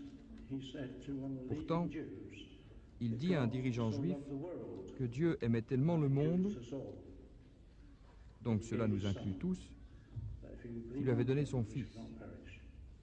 que celui qui croit en lui ne mourra pas. When a Et puis, Roman centurion came quand le to centurion him, romain est venu le chercher pour son serviteur, il lui a dit « Je n'ai jamais rencontré une telle foi en Israël, and that many would come from the east and the west, que beaucoup viendraient de l'Est et de l'Ouest feast with pour fêter Isaac, Abraham, and Jacob, but a lot of the Isaac et Jews Jacob, would not be parce there. que beaucoup de Juifs seraient absents. You see, sir, the first verse you quoted. Voyons, monsieur, le was from premier John verset que vous 3:16. citez est tiré de Jean chapitre 3, verset 16. Those are Mais the Jésus words n'a of pas John. utilisé ces mots. Jesus Ce didn't sont les say, paroles de Jean. God so loved the world Jésus n'a pas dit that he gave Dieu a only tellement aimé le begotten monde Son, qu'il lui a donné son Fils that unique, whosoever believes in que him. celui qui croit en These are lui. not the words of Jesus. You look up Ce in ne sont this pas les red paroles de Bible, Jésus. you'll find these are not the words Cherchez of dans la Jesus. Bible à la They are lettre in black. rouge et vous verrez que ce ne sont pas les paroles de Jésus. But this is Elles what sont your écrites en Christian noir. scholars tell us, that Vous these faites are un signe not de his tête, words. mais ce que vos With savants regards to chrétiens the nous enseignent, centurion, let the c'est que Roman ce ne sont soldier- pas ses Did he propres convert paroles. the man? Did he En ce convert qui the concerne le Roman? centurion, Did he le soldat convert the Greek? romain, est-ce qu'il a converti cet homme? A-t-il converti le romain? A-t-il converti le grec? Il l'a converti en dehors des 12 disciples? However, Y avait-il any other un question, non-juif? please? 100% étaient juifs. Il n'y a pas d'autres questions, s'il vous plaît? When I came to the meeting tonight, I wasn't quite sure what I was coming to. En venant à la réunion ce soir, je n'étais pas sûr de ce que j'allais trouver. Quand j'ai passé la porte, tous les doutes que j'avais sont tombés. Le thème était Jésus et Mohamed. Et je vous remercie d'avoir placé Jésus en premier. Je suis sûr que vous reconnaîtriez que vous ne l'avez pas fait pour les chrétiens, comme un chrétien l'aurait fait. Je suis sûr que vous, ce que peut comprendre dans une telle audience à la grande majorité de gens tournant autour de la pensée islamique. En fait, je voudrais dire qu'en tant qu'individu, je respecte le Coran, mais je crains que vous ne m'ayez satisfait. Est-ce que vous traiteriez la Bible de la même façon? En fait, je suis enseignant, et dans la classe, il y a une télévision fixée au mur. Sur la télévision, il y a juste une petite place qui contient le Coran, parce que je le respecte. Il y a des enfants musulmans dans mon école, je le place haut. Je sais que vous respectez votre livre, vous voulez le mettre à la plus haute place, c'est ce que je fais. Je le mets à la plus haute place. Et ce que je dois vous dire est ceci. Vous ne m'avez pas vraiment convaincu. Pour le chrétien, amour et pardon, ce sont deux choses essentielles. Et malgré cela, vous dévalorisez le pardon pour une raison ou pour une autre, d'une manière aussi forte que possible. Et bien plus que cela, et peut-être nous êtes-vous redevable sur ce point, vous avez beaucoup parlé de Jésus, vous avez beaucoup parlé de notre livre saint, mais vous avez peu parlé de Mohammed ou bien trop du Coran, mis à part son aspect missionnaire. Pourriez-vous me dire, et de même n'importe qui dans cette salle, comment vous pouvez croire en un homme qui ne saurait pas lire, qui ne saurait pas écrire, et qui pourrait entraîner ses disciples dans une guerre sanglante? Comment pouvez-vous croire que cet homme put être un disciple de Dieu et qu'il put laisser seul un prophète de Dieu, adhérer à son enseignement avec une si grande facilité, et puis rejeter et le christianisme et le livre saint du christianisme avec la même aisance? You see, you have thrown in so many things in Vous this voyez, dans little votre petite intervention, contribution of yours, vous m'envoyez tellement de questions, that how can we believe in a man who telles was que illiterate, comment pouvez-vous croire en un homme qui était illettré, qui, au nom de la foi, a répandu who had spread his le sang faith, de son converted the peuple? people? Now, with regards to the man being unlearned, Maintenant, si l'on this is a considère que cet fulfillment homme of the qui n'a rien prophecy appris, in your book. A fulfillment. si on voit que c'est l'accomplissement de la prophétie qui est dans votre Bible, It says there, un accomplissement, le livre dont je parle, chapitre 29, verset 12, il y a dit dans ce livre à celui qui n'a pas appris, le livre, s'il vous plaît, s'il vous plaît, The book is given to him that is not learned, saying, le livre est read. donné à celui qui n'a And he pas appris, says, I am not en disant, learned. puis il dit, Now, je ne if suis you pas look for instruit. the religious history of man, Maintenant, si vous regardez l'histoire religieuse de l'homme, la Bible, vous ne trouverez nulle part où il soit un prophète, une fois le message de Dieu transmis, qui dit « Je ne suis pas instruit ». Mais si vous lisez n'importe quel biographe de Mohammed, n'importe lequel, qu'elle soit écrite par un musulman ou par un non-musulman, elle vous dira que la première révélation qui lui a été faite dans le Gaha Hira, le mont Yahra, quand l'ange de Dieu se présente à lui, il lui ordonne dans sa langue maternelle, il lui dit « lis », et que Mohammed répond « je ne sais pas lire », alors l'ange de Dieu lui ordonne une seconde fois « lis », et une nouvelle fois il répond « je ne sais pas lire », alors à la troisième fois, l'ange de Dieu dit, ce qui veut dire « lis au nom de ton Dieu le Créateur ». À ce moment-là, il saisit le message, celui pour lequel il était requis, qui était, parce que le mot arabe « ikra » signifie « lis », « répéter »,« réciter ». Alors il répète les mots qui lui avaient été donnés. « Lis au nom de Dieu le Créateur ». Il a créé l'homme de rien. Lis et le Seigneur te donnera l'abondance. Celui qui a enseigné l'usage de la plume a enseigné à l'homme ce qu'il ne savait pas. Le fait même que l'homme soit ignorant prouve que ce livre est le livre de Dieu. You misunderstand the point I'm making. Let me finish. All right. That this book is the book of God. An illiterate man, a man who can't read or write. Excuse me. Look, don't disturb Un homme me. illettré, un homme qui ne sait ni lire ni Man can't écrire. listen to two persons at the same Excusez-moi, time. ne Nobody perturbez pas le présentateur. Cet homme can. So, ne peut pas écouter deux personnes à la the fois. very fact Personne the ne man le peut. can't read or write, and he produces a book of this nature, giving Donc, solution to all your problems. Le fait même que All l'homme your ne problems. sait ni Mr. lire ni Chang said, écrire, look, come on, man, il you produise have un livre problems. de lui-même You have apportant des 4 million solutions à vos women in problèmes, England tous today vos who can't get problèmes. husbands. Cela, c'est un défi, par exemple. Un homme arrive, vous avez des problèmes. Il y a 4 millions de femmes en Angleterre qui ne peuvent pas trouver un mari, même si tous les Anglais trouvaient des épouses, et cela n'arriverait pas. Vous avez 4 millions de vos sœurs, vos cousines et tantes qui n'arriveront pas à trouver de mari. Où est la réponse? Ce livre donne la réponse. Pour les problèmes d'alcoolisme, vous n'avez pas de réponse. Vous tâtonnez 2000 ans. Ce livre vous apporte des réponses. Je peux répondre à cela en disant que les prises d'otages au Liban étaient faites par les musulmans et l'Irak par l'Iran. Cette guerre était faite par les musulmans. Et puis il y a d'autres choses. Maintenant écoutez, vous pouvez très bien comprendre la mise au point que je fais. Je n'essaye pas de dénigrer Mohammed. Je ne ferai certes pas comme ça Mohammed. Je vais vous écouter, mais pourquoi ne pas me laisser finir? Laissez-moi finir. Vous êtes directeur, oui, d'une école. Et vous savez, tenez, laissez-moi finir. Je vous laisserai une deuxième occasion, s'il vous plaît. S'il vous plaît, la deuxième accusation selon laquelle il a répandu le sang pour sa religion. Vous connaissez ce grand homme de notre peuple, un grand homme, Thomas Carlyle. Vous avez entendu parler de lui, un des plus grands penseurs du siècle dernier. En 1840, en Angleterre, il s'est livré à une série de publications sur les héros, l'adoration des héros. Et savez-vous qui il a choisi comme prophète? Héros? Mohammed. Saviez-vous cela? Mohammed, son prophète héros. Pas David, pas Salomon, ni Moïse, ni Jésus, mais Mohammed. Comme son prophète héros. Vous, Thomas Carlyle, vous défendez Mohammed. Écoutez-le, tout compte fait. Qui l'a payé? Pour dire les choses qu'il disait, dites-le moi. Je dis que certains Arabes l'ont payé en 1840 en Angleterre. Mais le monde musulman arabe est en pleine déchéance, jusqu'au cou. Cet homme anglais, britannique, Thomas Carlyle, il dit à propos de votre accusation, l'épée en effet, mais où avez-vous pris cette épée? Toute nouvelle opinion à sa naissance est précisément en position de minorité dans l'esprit d'une seule personne. Et pourtant, c'est un homme en face de tous les autres. Que vous preniez une épée pour propager sa pensée l'aidera trop peu. Mais d'abord, vous devez prendre votre épée. Mais quand la prenez-vous? Où allez-vous trouver cette épée? Par la force. Un homme en face de tous les autres, la nation tout entière. Quoi qu'il prêchait, il s'opposait à la doctrine de la nation. Il n'était pas comme les politiciens. Mohammed n'était pas un politicien. Les politiciens vous donnaient ce que vous souhaitiez. Churchill vous donnait ce que vous souhaitiez. Vous vouliez sauver votre pays des Allemands.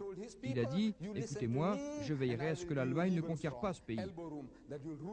Hitler a dit à son peuple, écoutez-moi, je vous donnerai Lebensstrom, je vous donnerai l'occasion de maîtriser l'Europe et le monde pour 1000 ans.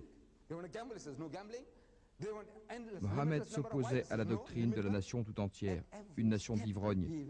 Il voulait boire et il leur a dit de ne pas boire. Il voulait jouer pour de l'argent, il leur a dit de ne pas jouer pour de l'argent. Il voulait des femmes sans limitation, il leur a dit non, limitez leur nombre. À chaque pas, il s'oppose à la doctrine et les accomplit. Avec quoi? Une épée? Un homme contre le monde entier avec une épée? Cela a-t-il un sens? Puis les musulmans se sont répandus, vous savez. Nous avons maîtrisé l'Espagne pendant 800 ans. En 800 ans, les musulmans ont utilisé tous les moyens possibles, même des moyens économiques, sans lesquels nous aurions été chassés d'Espagne. 800 ans.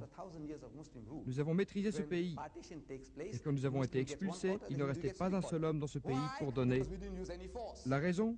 Parce qu'ils n'ont utilisé aucun moyen de défense. Nous avons maîtrisé l'Inde pendant 1000 ans. Et après 1000 ans d'occupation musulmane, quand l'indépendance se produisit, les musulmans ont obtenu un quart et les hindous 3/4. Pourquoi? Parce que nous n'avons utilisé aucun moyen. En Indonésie, je voudrais savoir quelle est l'armée musulmane qui est allée là-bas. 130 millions de musulmans là-bas. En Malaisie, quelle armée musulmane est allée là-bas? L'Afrique de l'Est tout entière, quelle armée musulmane est allée là-bas? L'Afrique de l'Ouest tout entière, quelle armée musulmane est allée là-bas? Dites-le-moi, la force. Aujourd'hui en Grande-Bretagne, des gens comme vous, monsieur, des gens qui pensent, qui n'ont pas de préjugés, acceptent l'islam. Quelle sorte de gens? C'est une sorte d'intellectuel, monsieur.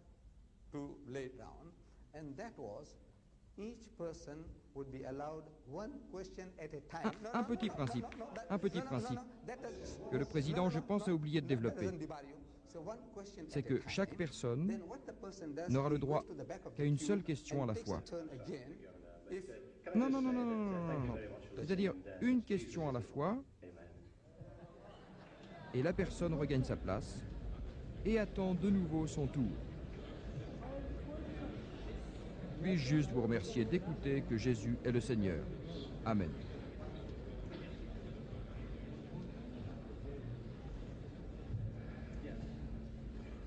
Hello. Well, I'm a school teacher and I'm a fundamental Christian. Je suis professeur dans une école et un chrétien fondamental, et j'ai appartenu à de nombreuses églises. Je ne vois pas la chrétienté que selon les termes de Jésus, selon les termes des différentes sortes d'églises proches de la chrétienté. Et, monsieur le conférencier, je suis réellement concerné par les exemples de conduite chrétienne que vous avez cités à l'auditoire ce soir. Ces exemples à propos de Liverpool, ces exemples sur le taux de divorce en Angleterre, des exemples sur le type de monde dans lequel nous vivons. Je vous accorde que l'Angleterre est un endroit qui a désespérément besoin de rédemption. Mais je crois que cela doit être à travers Jésus. Je n'interroge pas Mohamed, mais je dis que je crois en Jésus. Je voulais juste savoir si vous pensez que vous avez donné de sincères exemples des chrétiens de leur conduite. Croyez-vous que les gens que vous nous avez cités en exemple sont en fait des chrétiens pratiquants?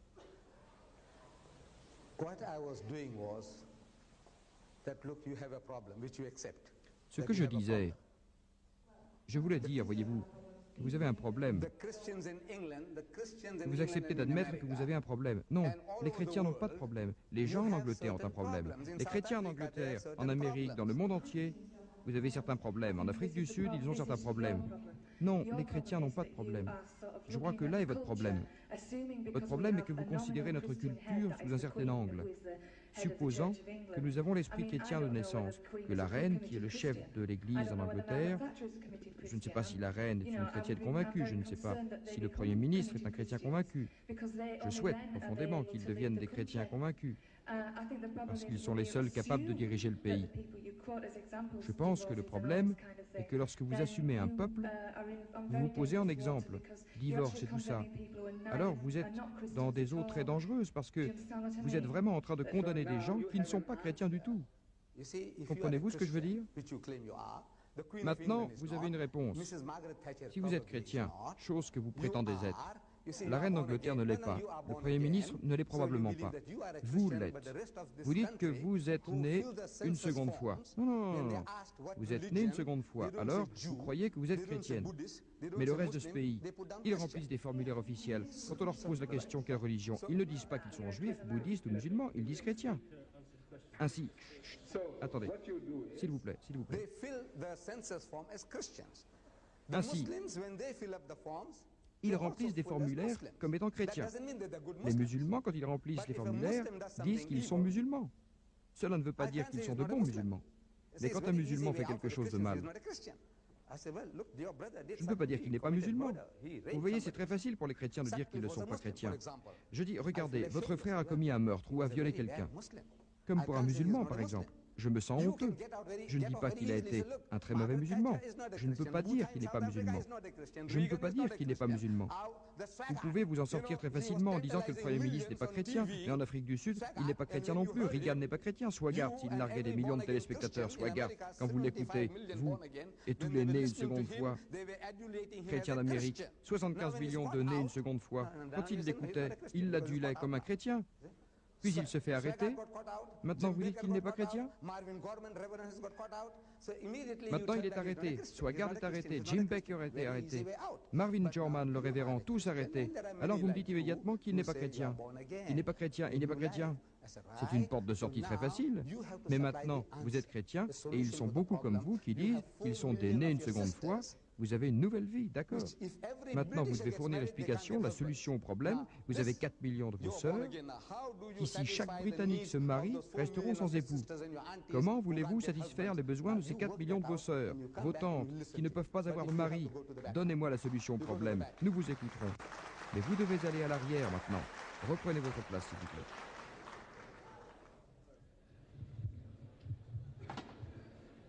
I'd just like to make a suggestion and ask for your comment on it, because I think we could argue till we're blue in the J'aimerais face simplement about faire une the suggestion bad et vous points demander of de la what commenter, people call Christians, car j'ai l'impression qu'on peut discuter jusqu'à l'infini à propos des aspects négatifs de ceux que l'on appelle les chrétiens, de ce qu'ils ont fait, et les aspects négatifs des gens qui prétendent être musulmans.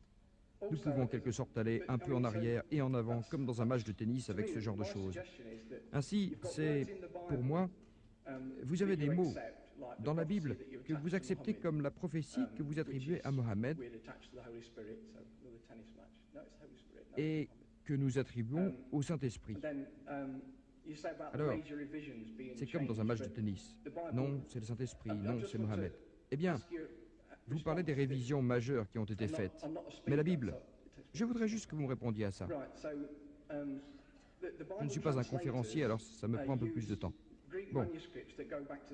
Alors, les traducteurs de la Bible utilisaient des manuscrits grecs qui remontaient au IIe siècle. Un autre argument que sûrement vous ne pouvez pas utiliser à propos de la Bible est du fait qu'elle a été révisée 5 fois depuis le roi Jacques en 1611. 5 fois. Cela ne peut être vrai car après chaque révision, ils découvrent, durant ce siècle, là, d'autres manuscrits qui remontent encore plus loin, et ils utilisent ces manuscrits grecs comme moyen de comparaison. Alors ma question est, comment pouvez-vous trouver la vérité à travers de telles discussions? Car le troisième calife, d'après ce que j'ai lu, a lui aussi influencé la compilation du Coran. Il avait un Coran et ses femmes en avaient un sous le lit, ou je ne sais où. Il y avait également d'autres écrits en circulation, apparemment. Et le troisième calife les a regroupés et a dit « Il faudrait qu'on ait un Coran définitif ». Et il décida d'éditer la vérité. Alors honnêtement, quel moyen pour nous de connaître le vrai livre? Ce n'est pas à vous de décider. Regardez, je suis chrétien, je vais dire « c'est celui-là ». Vous êtes musulman, vous allez dire « c'est celui-ci ». Honnêtement, prenons les deux livres et asseyons-nous devant eux et disons « Dieu, le vrai Dieu, parlez-moi, je vous en prie, lisons-les tous les deux et demandons à Dieu de nous guider. » C'est certainement le seul moyen. Nous pouvons discuter à l'infini, mais je peux dire que je vous aime. Jésus nous a fait redécouvrir l'amour. C'est sa réponse au monde. Maintenant, vous pouvez dire ceci ou cela. Quelle est votre réponse à ce que nous ayons les deux livres et demandions « Dieu, quelle est la vérité ?» au lieu de discuter et de dire que la Bible a été modifiée. Ils ont des manuscrits qui remontent au IIe siècle et le calife a changé le Coran. Peut-être. Finissons-en. Quelle est votre réponse? La seule réponse n'est-elle pas de prier, tout simplement, au lieu de passer des heures à discuter? Certainement. Juste prier, qu'en pensez-vous?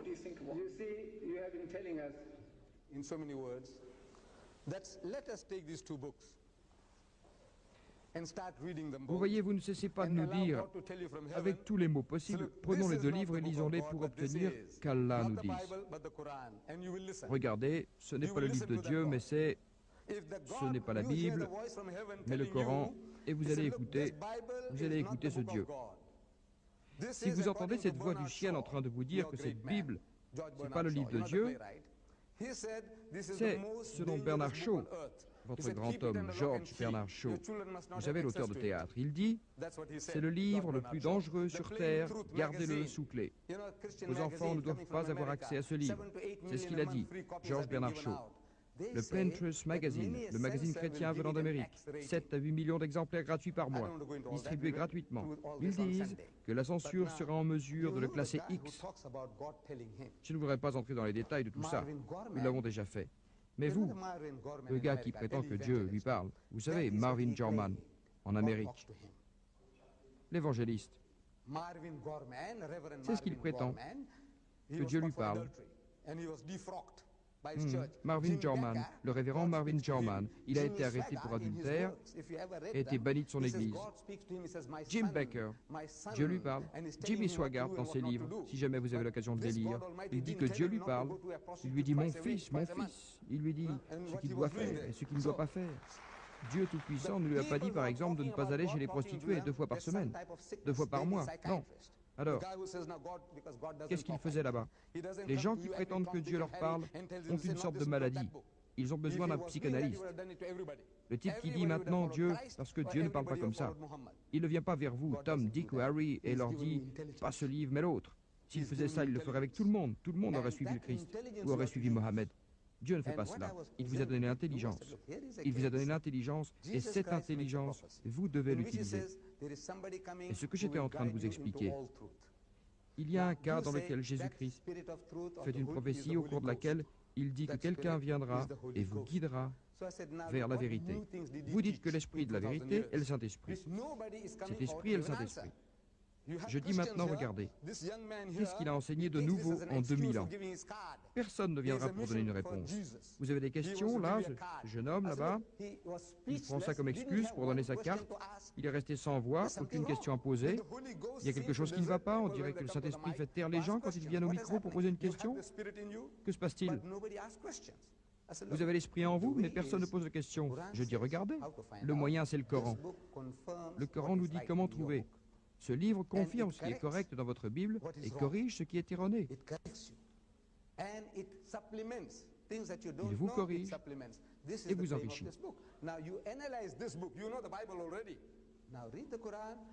C'est l'objectif de ce livre. Maintenant, analysez ce livre. Vous connaissez déjà la Bible, maintenant lisez le Coran. Il vous fournit des solutions à vos problèmes. Le problème de l'alcool, vous ne l'avez pas encore. En 2000 ans, avec tous vos nés une seconde fois, 75 millions de nés une seconde fois, des chrétiens en Amérique, vous n'avez toujours pas de solution à vos problèmes. Si vous voulez les réponses à vos problèmes, les solutions sont là. Ouvrez le livre et lisez-le. Si vous n'avez pas de préjugés, si vous ne voyez pas tout en noir spirituellement, vous serez capable de reconnaître la voix de Dieu, la voix de votre maître. Le Dieu Tout-Puissant parle, comme Jésus parlait aux Juifs. Il dit, les chèvres et les moutons écoutent la voix de leur maître. Comment se fait-il que vous n'entendiez pas la voix de votre maître, c'est-à-dire la voix de Dieu à travers Jésus? Comment ça se fait-il? Vous avez des préjugés et la chose à faire est d'enlever d'abord les œillères à ces préjugés. Lisez le livre et écoutez si ce n'est pas l'esprit de la vérité que vous attendez.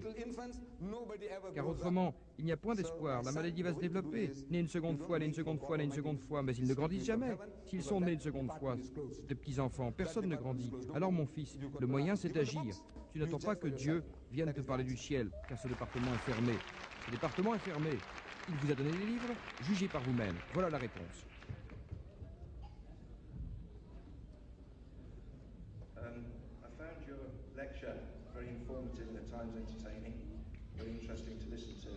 J'ai trouvé votre discours très instructif et par moments très intéressant à écouter. Ce que je trouve très triste en revanche, et je suis un chrétien, ce que je trouve très triste, c'est qu'en 40 ans, corrigez-moi si je me trompe, car je crois bien que vous avez dit en 40 ans, vous n'avez jamais rencontré un chrétien qui soit capable de venir à vous et de vous dire ce que le Saint-Esprit a fait pour lui. Est-ce juste? Je l'ai dit. Allez-y, je pense que j'ai dit qu'en 40 années de ce travail, personne n'a rien fait sortir de nouveau. Aucune église y compris les nés une seconde fois. Vous devez venir et me dire que le Saint-Esprit est venu et vous a apporté des solutions à vos problèmes. Où? À quelle église est-il allé? Où est-il venu donner des réponses pour le reste de la chrétienté? Et l'alcool? Qu'est-ce que vous faites de l'alcoolisme? Qu'est-ce que vous faites des jeux pour l'argent? Qu'est-ce que vous faites du surplus de femmes? Qu'est-ce que vous faites du racisme? J'aimerais bien savoir ce que le Saint-Esprit a dit à qui que ce soit. Pendant 40 ans, je pose la question. Personne n'est sorti avec une vérité, avec une seule nouvelle vérité que le Saint-Esprit a donnée à n'importe quelle église, n'importe quand. Une vérité nouvelle. Si vous l'avez, écoutons-la. Dieu s'intéresse aux hommes et aux femmes, et Dieu s'intéresse à ma vie depuis que le Saint-Esprit est venu dans ma vie. Quand nous sommes devenus des chrétiens, nés une seconde fois, il m'a aidé à prendre des décisions concernant mon argent. Il m'a aidé à aimer ma femme. Individuellement, n'importe quel système. Voyez, il y a des gens qui cherchent un exutoire. Les chrétiens cherchent un exutoire. Certains le trouvent dans l'hindouisme, certains le trouvent dans le mouvement Hare Krishna, d'autres joignent les cultes de la magie noire, l'adoration du diable, et vous trouvez quelqu'un quelque part au bout du compte. Que le type se fait arrêter, il devient témoin de Jéhovah et dit qu'il a trouvé. Certains deviennent des nés une seconde fois et disent qu'ils ont trouvé. L'expérience dont il parle est quelque chose de subjectif. En d'autres termes, l'être humain, n'importe qui, si vous êtes en train de chercher une porte de sortie ou un exutoire, sa femme et lui devraient avoir des disputes à n'en plus finir. Probablement buvait-il trop, tout cela c'était des problèmes. Il cherchait un exutoire, une sortie, et quelque chose est venu, avec des paroles convaincantes, et a dit, mon fils, permettez au Christ d'entrer dans votre vie. Je dis, ça marche bien, il n'y a pas de doute. Mais le mouvement Hare Krishna marche aussi, l'islam marche aussi, le bouddhisme marche. Vous voyez un homme qui se noie, s'attache à une paille quelque part dans la vie, une petite aide, et vous êtes sauf. Mais la question est toujours là. Regardez, vous n'avez pas répondu à la question. 40 ans, pas un seul chrétien dans le monde, de n'importe quelle église ou dénomination, n'est venu pour dire que le Saint-Esprit a donné à son église cette solution. Les anglicains, les catholiques romains, les presbytériens, est-ce qu'il y a une seule église qui dit qu'elle a entendu le Saint-Esprit nous dire comment résoudre le problème de l'alcool, comment résoudre le problème des femmes en trop, comment résoudre le problème du racisme? Ce ne sont que des expériences individuelles que n'importe qui traverse à n'importe quel moment. Je ne mets pas votre parole en doute, mon fils, mais vous avez dit que la vie pourrait être changée. Mais cela ne changerait pas la vie de 60 millions de Britanniques, et cela ne changera pas la vie de 250 millions d'Américains. Vous avez besoin d'un mode de vie, d'instructions directes dans lesquelles tout un chacun peut comprendre, dans une langue claire et précise. Ce livre vous apporte tout cela. Monsieur, je suis musulman, donc je parle en supposant que les gens qui me suivent sont également des musulmans, à quelques nuances près.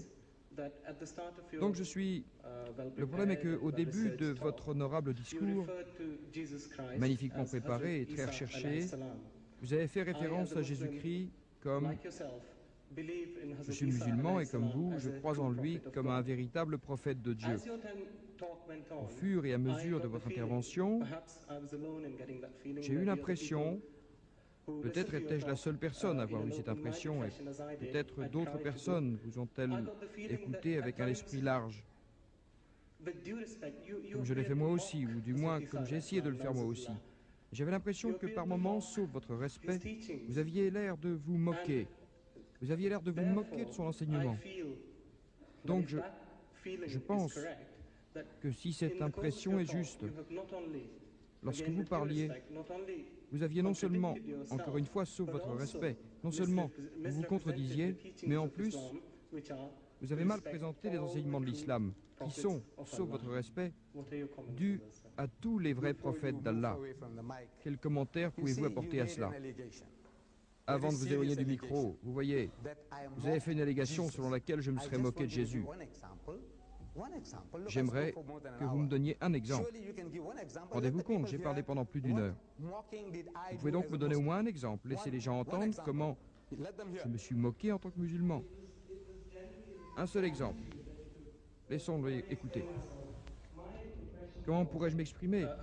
L'impression que j'ai eue était que ce sont des enseignements islamiques, de vrais enseignements d'Allah.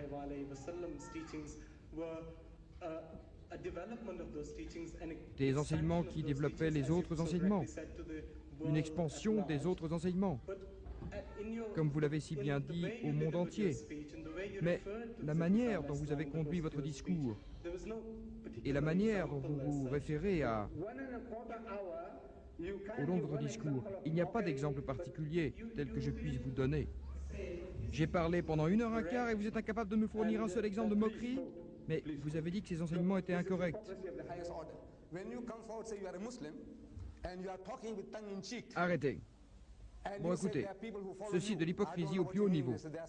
Quand vous venez ici affirmer que vous êtes musulman, vous parlez avec une telle assurance et vous dites qu'il y a des gens qui vous suivent. Je ne sais pas ce que vous voulez dire quand vous dites qu'il y a des gens qui vous suivent. Soit vous appartenez à une nouvelle élite, ou quelque chose que je ne connais pas. Vous avez parlé des gens qui vous suivent. Je ne sais vraiment pas qui vous suit. Hein? Tout le monde ici vous suit.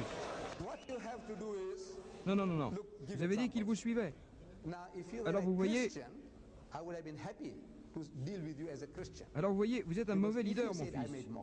Vous faites un mauvais leader. Ce que vous avez à faire est de donner des exemples. Maintenant, si vous êtes chrétien, je serais heureux d'être avec vous comme chrétien, parce que si vous dites que je me suis moqué, je dirais que c'est ce que la Bible dit, que c'est ainsi qu'elle le présente. Il a dit, ô génération de vipères, vous, sépulcre, vous, la génération méchante et adultère. Alors, si cela est une offense pour qui que ce soit, je dis, ce ne sont pas mes mots. Je n'ai jamais parlé ainsi, je n'ai jamais proféré de tels mots. Et que vous, idiots hypocrites, vous, fils de serpent, vous savez qui parle ainsi? Jésus dans la Bible. Il dit, fils de serpent, vous les méchants, la génération adultère. Vous savez que Jésus parle ainsi? Les chrétiens disent que c'est ainsi que Jésus parlait. Réalisez-vous qu'il a insulté sa mère? Il a dit, femme, qu'est-ce que je dois faire avec toi? Vous disiez que je me moquais. Est-ce moi ou la Bible qui se moque de l'homme? Je voudrais savoir, si vous étiez chrétien, je pourrais vous poser la question. Écoutez, vous ne connaissez pas votre propre livre. Je ne fais que citer ce qu'il est supposé avoir dit. Il a dit, ne jetez pas les grains des enfants aux chiens. Maintenant, approchez, le chrétien doit venir, là. Moi, j'affirme que Jésus n'a jamais dit de telles choses, je me moque de sa religion, je dis ce que Jésus a dit. Il a dit, ne jetez pas ce qui est sacré aux chiens, aux cochons. Est-ce que c'est moi qui me moque de lui, ou bien c'est vous? Si vous êtes chrétien, moi je dis que c'est vous qui vous moquez de Jésus.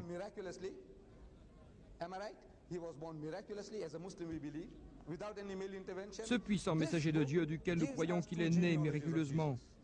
Étant musulmans, nous croyons à cela, sans aucune conception humaine. Ce livre nous donne 2 généalogies de Jésus.